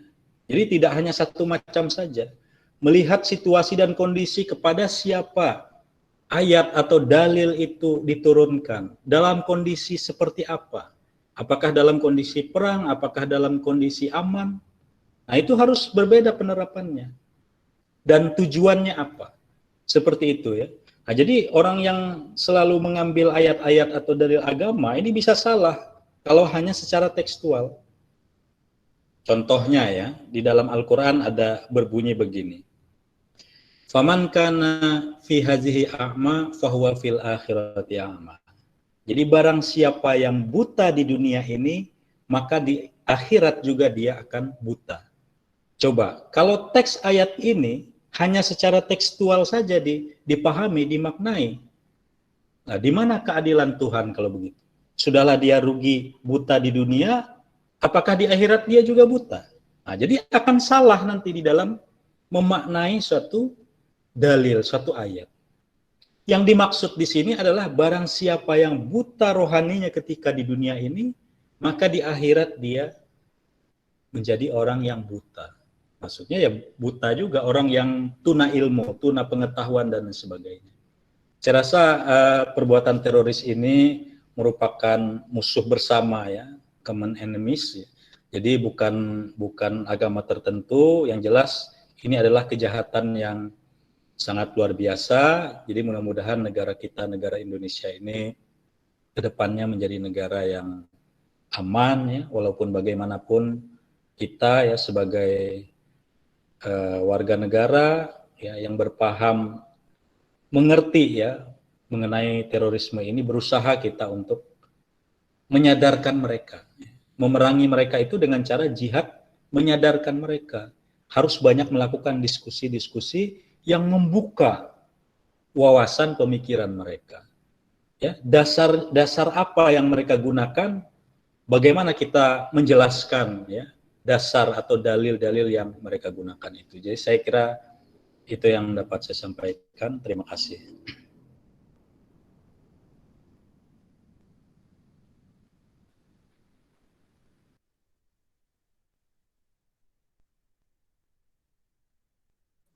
Oke, baik Pak Nasrun. Sebelumnya mohon maaf untuk Mbak Jessica lagi ada gangguan sinyal, jadi untuk sementara saya menggantikan untuk mengisi moderator. Nah, ini kan juga ada pertanyaan buat Pak Dedi sendiri dari peserta. Bahaya seperti apa sajakah yang dapat merusak karakter peserta didik dengan semakin maraknya teroris? Nah, mungkin dari saya juga ada tambahan pertanyaan Pak untuk Pak Dedi. Apakah pendidikan juga kurang memberikan pemahaman yang benar terhadap pemahaman radikalisme untuk anak-anak milenial, Pak? Oke. Nah, saya coba mulai dari awal ya, bahwa tujuan yang paling hakiki dari pendidikan nasional kita adalah untuk membentuk warga negara yang berjiwa patriotik dan membangun persatuan dan kesatuan bangsa. Itu adalah nilai luhur, cita-cita yang sudah digariskan oleh pendiri bangsa kita. Dan apa yang diajarkan oleh gerakan radikalisme ini, itu sangat bertentangan dengan tujuan awal itu. Bagaimana mungkin kita bisa bersatu ketika masing-masing mempertahankan pandangannya? Dan untuk melahirkan warga negara jiwa patriotik melalui masuknya gerakan radikalisme ini tentu bertolak belakang dan bertabrakan dengan apa yang sudah dicita-citakan oleh pendiri bangsa kita. Bahayanya adalah begini, saya melihat kita harus menganggap, tadi juga sudah sampaikan oleh pembicara sebelumnya, bahwa memang ini adalah permasalahan bersama, permasalahan bangsa, dan sesuatu yang sangat serius. Saya kutip nih dari salah satu situs CNN Indonesia. BIN mengungkapkan 39% mahasiswa terpapar radikalisme. Cara mereka merekrut dan kemudian menyebar paham radikalisme itu melalui dua cara. Ada yang tertutup, gerakan bawah tanah, senyap. Tapi yang terbuka ada, yaitu melalui media sosial. Kemudian melalui sekolah-sekolah, melalui universitas-universitas. Nah, ketika terjadi pembiaran dan paham ini menjadi lebih berkembang, orang akan menganggap ini menjadi sesuatu yang biasa, umum gitu loh. Karena mereka menguasai panggung di media sosial. Mereka yang berbicara, mereka yang mendominasi, menyampaikan paham-pahamnya tanpa ada penyeimbang dari kita yang menolak gerakan itu.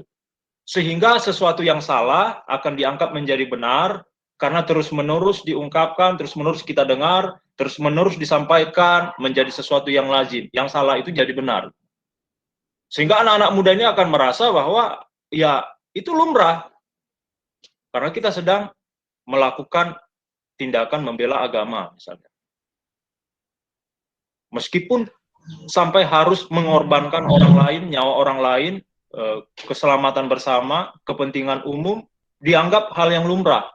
Karena terus-menerus itu didengungkan, disampaikan, dan pikiran-pikiran generasi muda ini, bayangkan 39%.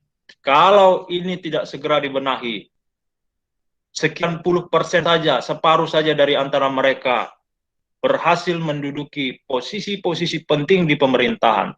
Jadi apa bangsa kita? Jadi karakter yang seharusnya dicita-citakan oleh pendiri bangsa kita, ya,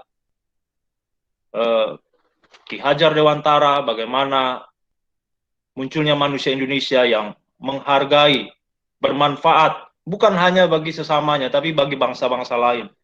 Itu tidak akan bisa ketemu, tidak akan bisa kita raih. Dan kemudian karakter yang muncul adalah karakter yang egois, yang mementingkan diri sendiri, keinginan sendiri, cita-cita kelompoknya tersendiri, itu yang akan terjadi. Bisa kita lihat masa depan Indonesia akan menjadi seperti apa kalau pemikiran dari anak-anak muda itu telah terbentuk seperti ini. Jadi pertanyaan berikutnya mungkin yang Karis tadi tanyakan, sudah sejauh mana? Ya terus terang, pemerintah perlu terus mengevaluasi tentang sistem pembelajaran terbaik, materi, isi dari kurikulum, karena kita terus bergerak dengan waktu saat ini. Memang dulu ya, kita pernah dibentuk melalui sosialisasi penataran P4 dan sebagainya, terkesan memang dipaksakan, tapi menurut saya secara pribadi sedikit banyaknya itu membekas di pikiran saya. Tapi ketika itu ditiadakan karena traumatik akibat peristiwa di masa lalu sebelum reformasi, sehingga hal-hal yang berbau Pancasila itu tidak, artinya dikurangi kadarnya untuk dibicarakan di bangku-bangku sekolah. Bagi saya harusnya semangat yang sama harus seperti yang dilakukan di masa sebelum reformasi itu harusnya bisa kita lakukan kembali, tapi mungkin dengan tujuan yang lebih murni dan cara-cara yang lebih benar. Bukan sekedar mendoktrinasi anak-anak muda, para pelajar, peserta didik, tapi memang itu bisa diterapkan di dalam kehidupan sehari-hari. Pancasila harus terus didengungkan, Pancasila harus terus menjadi nilai luhur yang dianut oleh segenap anak-anak bangsa kita. Jadi kesimpulannya yang saya sampaikan, perlu banyak pembenahan. Saya yakin akan hal itu.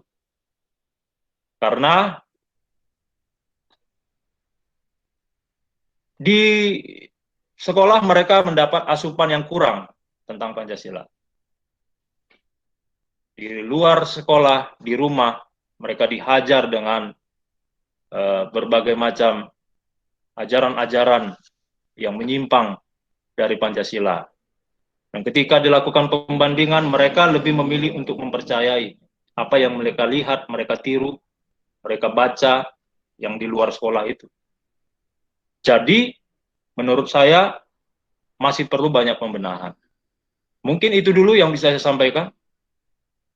Oke, baik Pak Dedi. Untuk Pak Nasrun sendiri, Pak, ini kan juga pertanyaan dari peserta agen sosialisasi untuk anti radikalisme.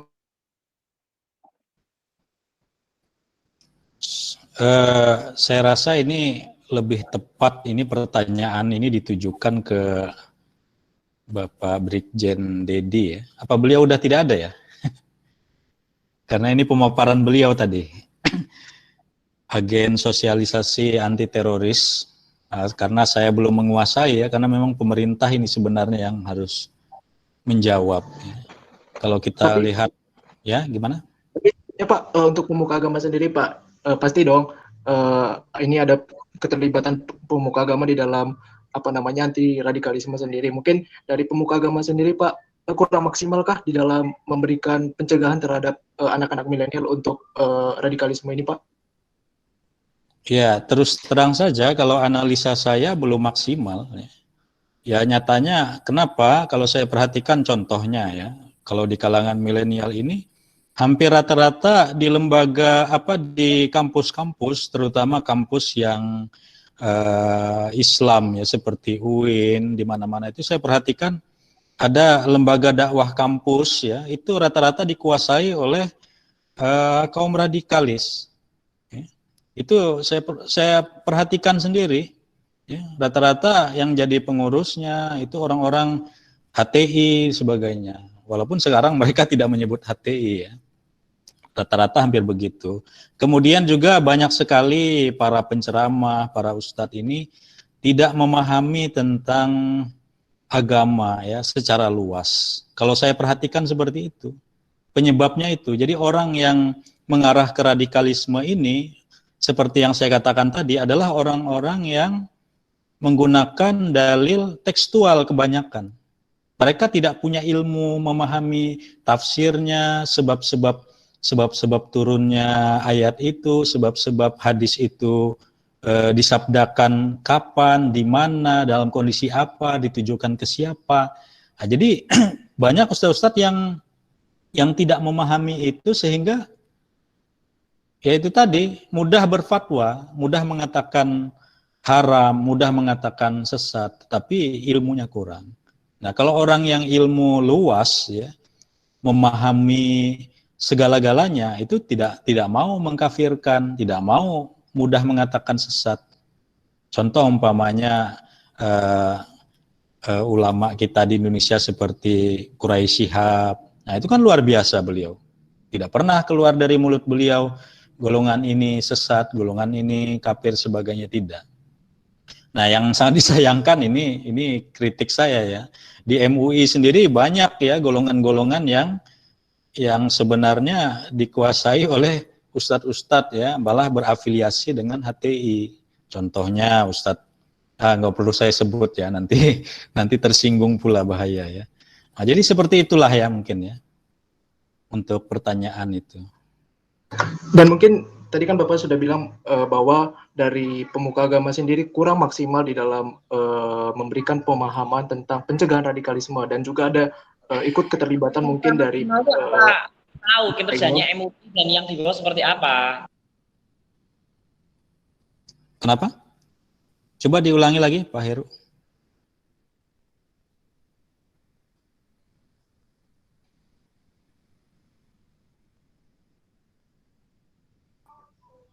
Suaranya terputus. Pertanyaan besar buat saya sendiri Pak, untuk Bapak sendiri. Apakah pemuka agama sendiri ikut terlibat di dalam ajaran radikalisme ini menurut Bapak sendiri, pandangan Bapak sendiri? Karena kan tadi Bapak mengatakan bahwa dari MUI sendiri kurang maksimal di dalam memberikan pemahaman radikalisme. Nah, menurut Bapak sendiri apakah benar? Apakah ada keterlibatan pemuka agama di dalam ajaran radikalisme ini, Pak?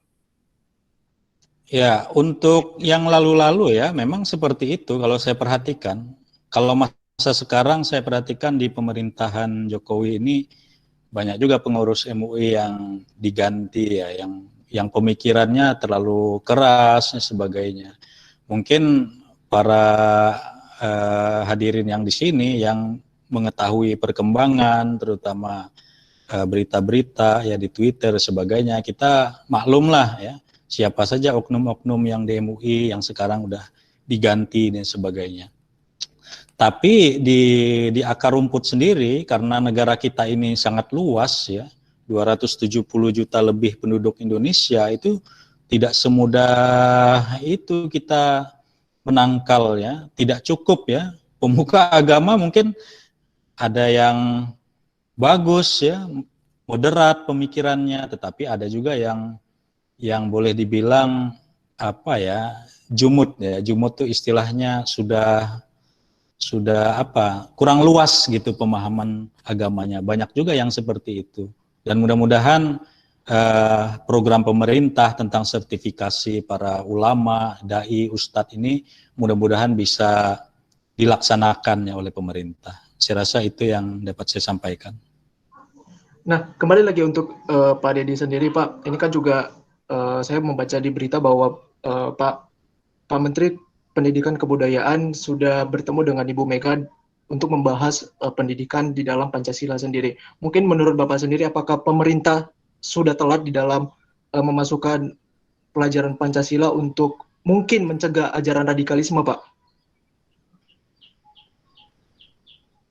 Ya, kalau menurut saya memang, nah itu tadi kan sudah saya singgung sebelumnya. Mungkin pemerintah Orde Baru menafsirkan Pancasila sesuai dengan kepentingan mereka.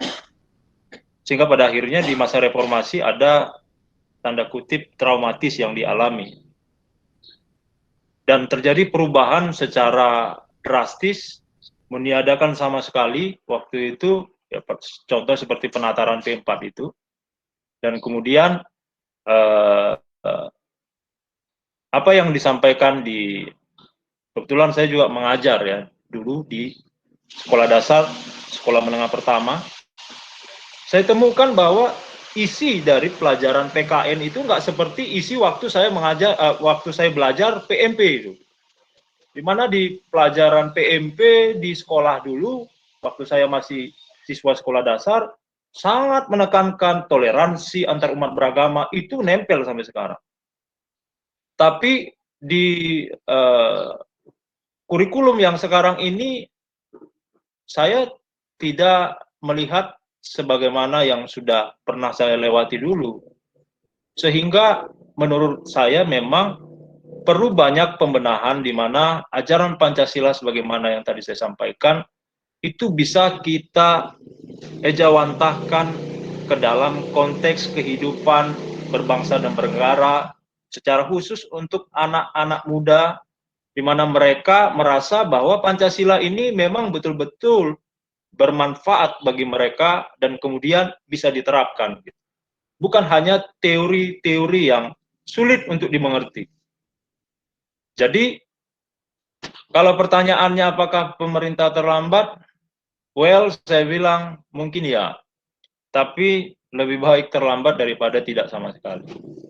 Tapi kita tetap mengapresiasi bahwa pemerintah sekarang sedang melakukan penegakan hukum untuk meredam suara-suara sumbang yang selama ini muncul di media sosial yang selalu kita dengar. Dan kemudian pembenahan itu harus di segala sektor, di segala lini. Orang tua, sebagaimana tadi saya sampaikan, itu adalah orang yang terdekat di keluarga yang berkaitan dengan anak-anak muda. Ibu, ayah, mereka harus mengontrol, mengetahui apa yang sedang dipelajari oleh anak-anak mereka. Karena waktu terbanyak, apalagi dalam situasi pandemi itu, anak-anak milenial itu ada di rumah mereka. Karena sekolah pada tutup, ya kan? Nah, kemudian di sekolah juga mereka harus diajar dengan pemahaman-pemahaman yang benar tentang Pancasila. Itu harus dihidupkan kembali. Dan kemudian sekali lagi mungkin tadi saya lihat ada yang bertanya nih tentang tadi sudah sampaikan Pak Ustadz sedikit, apakah sosialisasi anti teroris itu sudah cukup efektif? Perlu lebih banyak lagi menurut saya. Mari galang, berapa orang di sini contohnya anak-anak muda? Ada 50 kah? Ada 100 orang? Sekian persen yang menangkap pesan dari apa yang kita sampaikan hari ini. Mulai bersuara, mulai sampaikan sesuatu. Bagi kita yang punya kemampuan untuk membuat konten-konten yang menarik, mulai sampaikan di media sosial. Harusnya pemerintah atau masyarakat mulai menggalang partisipasi dari sesama kaum milenial untuk melawan atau melakukan kontra ya gerakan virtual yang mereka lakukan dengan menyampaikan narasi-narasi kebangsaan, mencintai bangsa dan negara, berjiwa patriotik, itu disampaikan dalam bentuk tulisan atau bentuk video, dengan berbagai macam kreativitas yang bisa dimiliki, yang bisa diaplikasikan oleh anak-anak muda. Buatlah konten-konten yang menarik. Belalah bangsa kita, karena memang ini permasalahan serius. Ajak teman-temanmu, berpikir untuk kita bagaimana caranya ya, kita lakukan hal-hal yang positif, yang inspiratif. Saya sering melakukan hal itu soalnya. Saya mengajak orang untuk berbagi, peduli sesamanya, saya rekam, kemudian saya posting di media sosial. Pengalaman saya itu cukup efektif menggerakkan orang lain untuk melakukan hal yang sama. Jadi kalau kita lakukan ini dalam konteks melawan gerakan radikalisme, saya yakin itu bisa. Asal anak-anak muda digalang kesadarannya, kemauannya untuk bergerak bersama-sama, karena kita juga tidak bisa serta-merta menolak mereka yang sudah terpapar radikalisme. Kita malah butuh mereka supaya mereka sadar dan kembali. Dan kalau memang harus mereka menerima konsekuensi akibat perbuatannya sehingga mereka terkena perkara pidana dan lain sebagainya, ya memang itu harus mereka jalani. Tapi melalui Zoom ini saya mengajak anak-anak muda, ayo kita bantu pemerintah. Kita bersama-sama bergerak untuk melakukan semacam gerakan bagaimana mengajak orang-orang lain bersatu, mendukung negara ini, dan kemudian melakukan ajakan-ajakan, konten-konten positif yang kita posting di media sosial, yang menginspirasi orang lain, menyentuh hati orang lain, sehingga kita nggak berpikir untuk diri kita sendiri lagi, kita sudah berpikir untuk bangsa dan negara. Mungkin itu yang bisa saya sampaikan. Terima kasih. Oke, baik.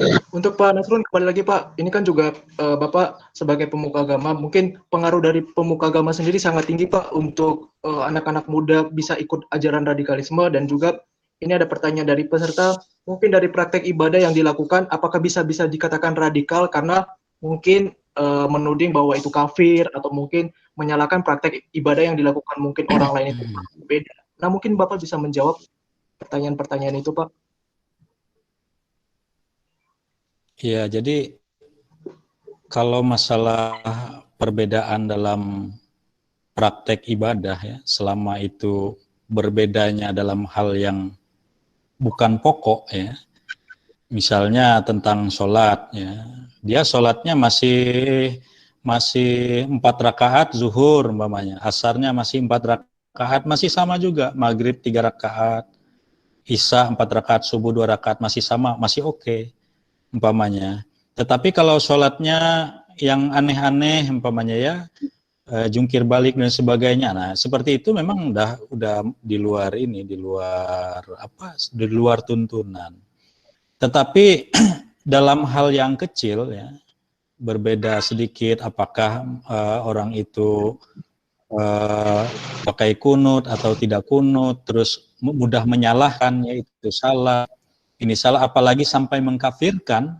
Nah itu seperti yang saya katakan di awal tadi, di penjelasan di awal, bahwa salah satu ciri-ciri orang mengarah ke radikalisme itu adalah orang yang begitu mudah sesat dan kafir terhadap orang lain yang tidak sepaham dengan dia. Artinya apa? Pemahaman agamanya itu tidak luas. Ya. Dia itu saja jawabannya. Pemahaman agamanya tidak luas. Banyak yang belum dia tahu. Ya. Seperti yang saya katakan tadi, umpamanya contoh dari junjungan kami ya, junjungan kita Nabi Muhammad ya, mencontohkan umpamanya cara berwudu. Pada saat apa beliau berwudu? Mengusap muka hanya 2 kali, hanya 3 kali, hanya 1 kali. Itu hadisnya kan bermacam-macam. Pada saat kapan beliau menggunakan air wudu untuk mengusap muka hanya sekali. Pada saat ketika beliau sedang dalam perjalanan dan kondisi air sedang sedikit. Yang menyaksikan siapa? Sahabat yang meriwayatkan lain lagi. Dan sedangkan sahabat yang meriwayatkan mengusap muka dengan 3 kali, ini sahabat yang lain lagi dalam kondisi normal, air banyak. Nah, jadi orang yang berbeda sumber riwayat kemudian saling menyalahkan, ya, oh itu salah, itu tidak benar. Padahal orang yang mudah menyalah-nyalahkan ini tidak memahami istilahnya asbabun nuzul ya, sebab-sebab turunnya ayat. Kalau hadis sebab-sebab asbabul wurud ya, sebab-sebab hadis itu dikemukakan, sabda itu dikemukakan, praktek oleh Nabi itu dikemukakan, itu harus dipahami dalam kondisi apa, di mana, dan ditujukan kepada siapa. Nah, jadi kalau orang menuding-nuding kafir itu saja jawabannya, orang yang tidak luas di dalam memahami agama, itu saja. Saya rasa itu yang dapat saya sampaikan.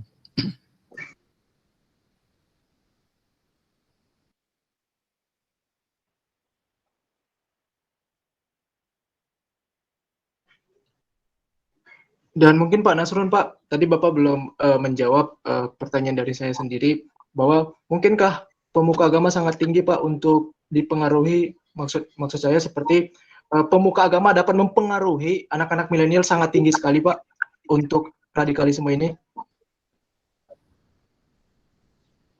Oh iya, sebenarnya pemuka agama ini sangat berpengaruh sekali. Terutama kalau pemuka agama ini sudah banyak followernya ya, banyak penggemarnya. Jadi apapun yang dikatakan oleh tokoh ya, baik tokoh agama maupun seperti di dunia hiburan saja, artis saja seperti itu juga, jadi idola gitu. Demikian juga di agama, kalau salah di dalam menyampaikan sesuatu, nah itu berpengaruh terhadap pemahaman dia, wawasan dia, ilmu dia. Apalagi kalau umat ini kurang baca, ya, kurang tidak mengkaji, tidak memahami, nah, sehingga ikut-ikutan saja. Dan seperti itu banyak ya. Yang namanya kita penduduk 270 juta ini ya tidak mudah memang. Tetapi walaupun demikian ya, yang namanya virus ya, virus radikalisme itu harus kita lawan. Kita lawan dengan apa? Yakni dengan virus toleransi. Nah, makanya kalau di Medan sendiri ada kopi toleransi.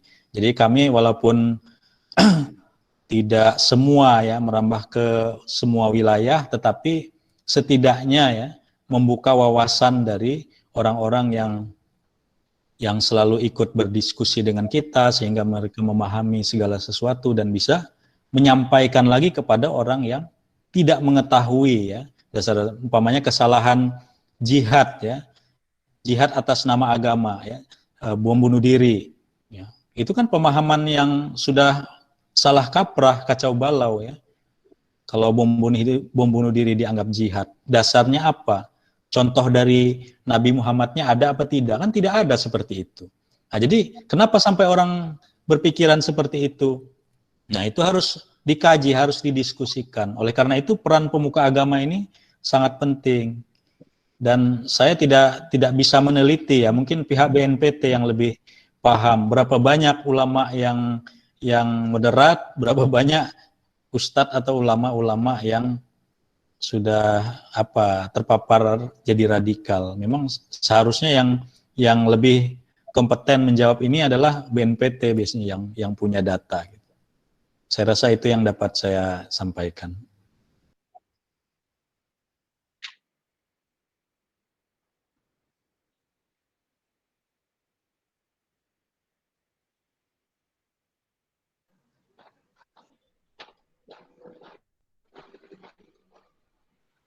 Oke, baik Pak. Terakhir untuk Pak Dedi sendiri, karena batasnya akan durasi juga, waktu kita sudah mau habis.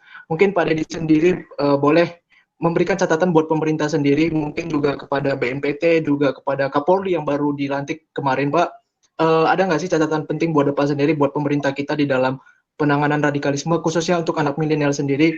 Karena kita tahu bahwa baru saja dilantik juga Pak Nadiem Makarim sebagai Kementerian Pendidikan dan juga Kemenristek, Pak. Mungkin catatan penting buat pemerintah, bagaimana, Pak? Iya, saya bahas sedikit bahwa kebijakan yang dilakukan oleh pemerintah dalam hal ini Kementerian Pendidikan adalah kembali menggali apa yang sudah pernah diajarkan oleh Bapak Pendidikan kita, Ki Hajar Dewantara.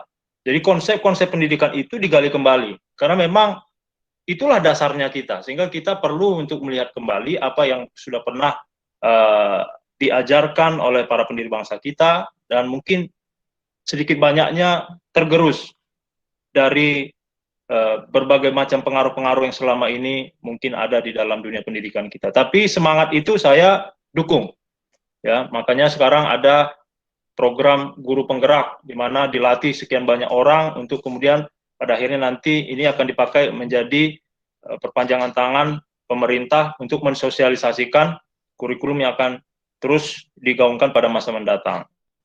Dan kemudian catatan untuk pemerintah, saya mengapresiasi apa yang sudah dilakukan oleh Bapak Kapolri, penegakan hukum yang sudah dilakukan, itu terus terang menumbuhkan harapan bagi masyarakat Indonesia ketika melihat hukum mulai ditegakkan. Tapi bukan hanya itu, memang kalau kita berbicara dalam konteks anak-anak muda, artinya harus ada upaya-upaya lebih lanjut, di mana pemerintah memang harus berbaur dengan konteks kehidupan anak-anak muda. Berbagai macam cara bisa kita lakukan, kita kerjakan. Mari libatkan semua pihak.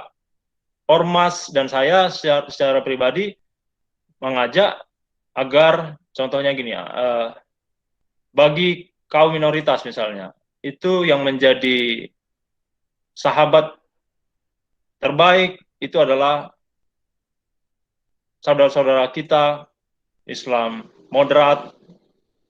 Harusnya kerjasama yang lebih nyata bisa kita mulai tunjukkan, dan kemudian pemerintah bisa mempergunakan ormas-ormas yang ada dari berbagai macam agama untuk mulai menjangkau kaum milenial ini dengan cara-cara sebagaimana yang tadi mungkin sudah saya paparkan dalam kehidupan anak-anak muda yang sangat familiar dengan media sosial. Kita bisa bergerak melalui jalur itu. Jadi pemerintah melibatkan semua pihak lebih banyak lagi, sehingga permasalahan radikalisme di kaum milenial ini bisa minimal kita kurangi, sampai pada akhirnya kita bisa melihat bahwa banyak anak-anak muda milenial yang tersadarkan. Mungkin itu dulu yang bisa saya sampaikan. Terima kasih. Dan untuk Pak Nasrun sendiri, Pak, terakhir Pak, ini kan juga kita baru mendengar bahwa akhir-akhir ini ada penghinaan agama, Pak. yang kalau bisa dibilang untuk agama Hindu dan juga agama Muslim. Apakah Bapak sudah mendengar berita itu, Pak, sebelumnya? Oh, yang terbaru. Saya Ya. belum dengar itu. Nah, ini kan juga apa namanya anak-anak milenial juga gampang terpancing di dalam apa namanya memecah di dalam pemerintah untuk menghina agama lain. Nah, ini kan anak-anak milenial kalau bisa dibilang labil di dalam mengambil sebuah keputusan atau mungkin menahan diri di dalam hal-hal seperti ini, Pak. Mungkin dari Bapak sendiri sebagai pemuka agama, bagaimana supaya anak-anak milenial untuk menahan diri terhadap ajaran-ajaran seperti ini supaya negara ini tidak gampang untuk diprovokasi oleh oknum-oknum tertentu, Pak. Dari sudut pandang pemuka agama, Pak. Ya, kalau kita perhatikan, memang ya, orang seperti yang saya katakan tadi di awal, setiap orang itu hendaknya jangan menghina agama orang lain. Ya. Sampaikanlah keindahan agamanya masing-masing. Nah, bukan menyampaikan keburukan agama orang lain. Apabila ada orang yang menyalahkan agama lain, berarti sebenarnya dia tidak mempunyai argumen untuk membela agamanya sendiri. Kenapa dia tidak bisa membela agama? Dia tidak bisa menampakkan keindahan agamanya sehingga dia mudah menyalahkan agama orang lain. Nah, jadi di kalangan milenial ini banyak-banyaklah membaca ya, banyak membaca dari berbagai sumber ya, memahami segala sesuatu itu ya.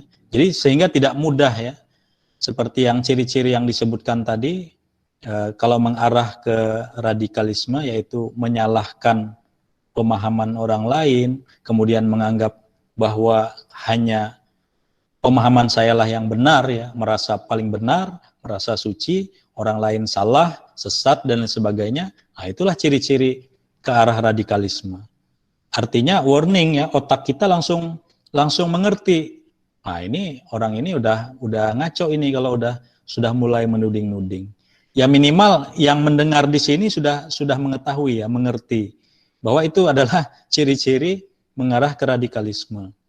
Jadi mudah-mudahan kalangan milenial ini banyak-banyaklah bergaul, banyak-banyaklah membaca ya dari berbagai sumber sehingga pemahaman luas dan tidak mudah ya terpapar ya radikalisme. Saya rasa terima kasih itu yang dapat saya sampaikan. Oke, baik Pak Nasrun dan Pak Dedi, terima kasih sekali lagi atas jawabannya dan juga terima kasih atas kehadiran Bapak Dedi dan juga Pak Nasrun. Dan buat teman-teman peserta juga, ayo kita sama-sama mencegah radikalisme, dan juga buat orang tua yang sudah berkenan hadir, mari kita ajarkan anak-anak kita untuk mendidik anak-anak kita bagaimana bertoleransi yang baik dan mungkin mengajarkan kepada anak-anak kita supaya memahami pemahaman-pemahaman yang betul-betul untuk diarahkan misalnya dalam tontonan YouTube dan mungkin tontonan lainnya. Dan juga buat teman-teman peserta ada informasi juga bahwa minggu depan hari Sabtu jam 1 siang ada seminar juga, itu temanya tentang efektifkah larangan mudik di masa pandemi di jam 1 siang. Oke, baik. Sebelum ditutup acara, teman-teman bisa menghidupkan video untuk melakukan sesi foto dan setelah itu akan ditutup oleh Jessica Caroline Harley untuk menutup acara keseluruhan pada siang hari ini. Oke, baik teman-teman peserta bisa menghidupkan video sebentar, kita akan melakukan sesi foto 2 kali. Nanti saya akan pandu dari sini. Oke, teman-teman boleh on cam ya. 1, 2, 3.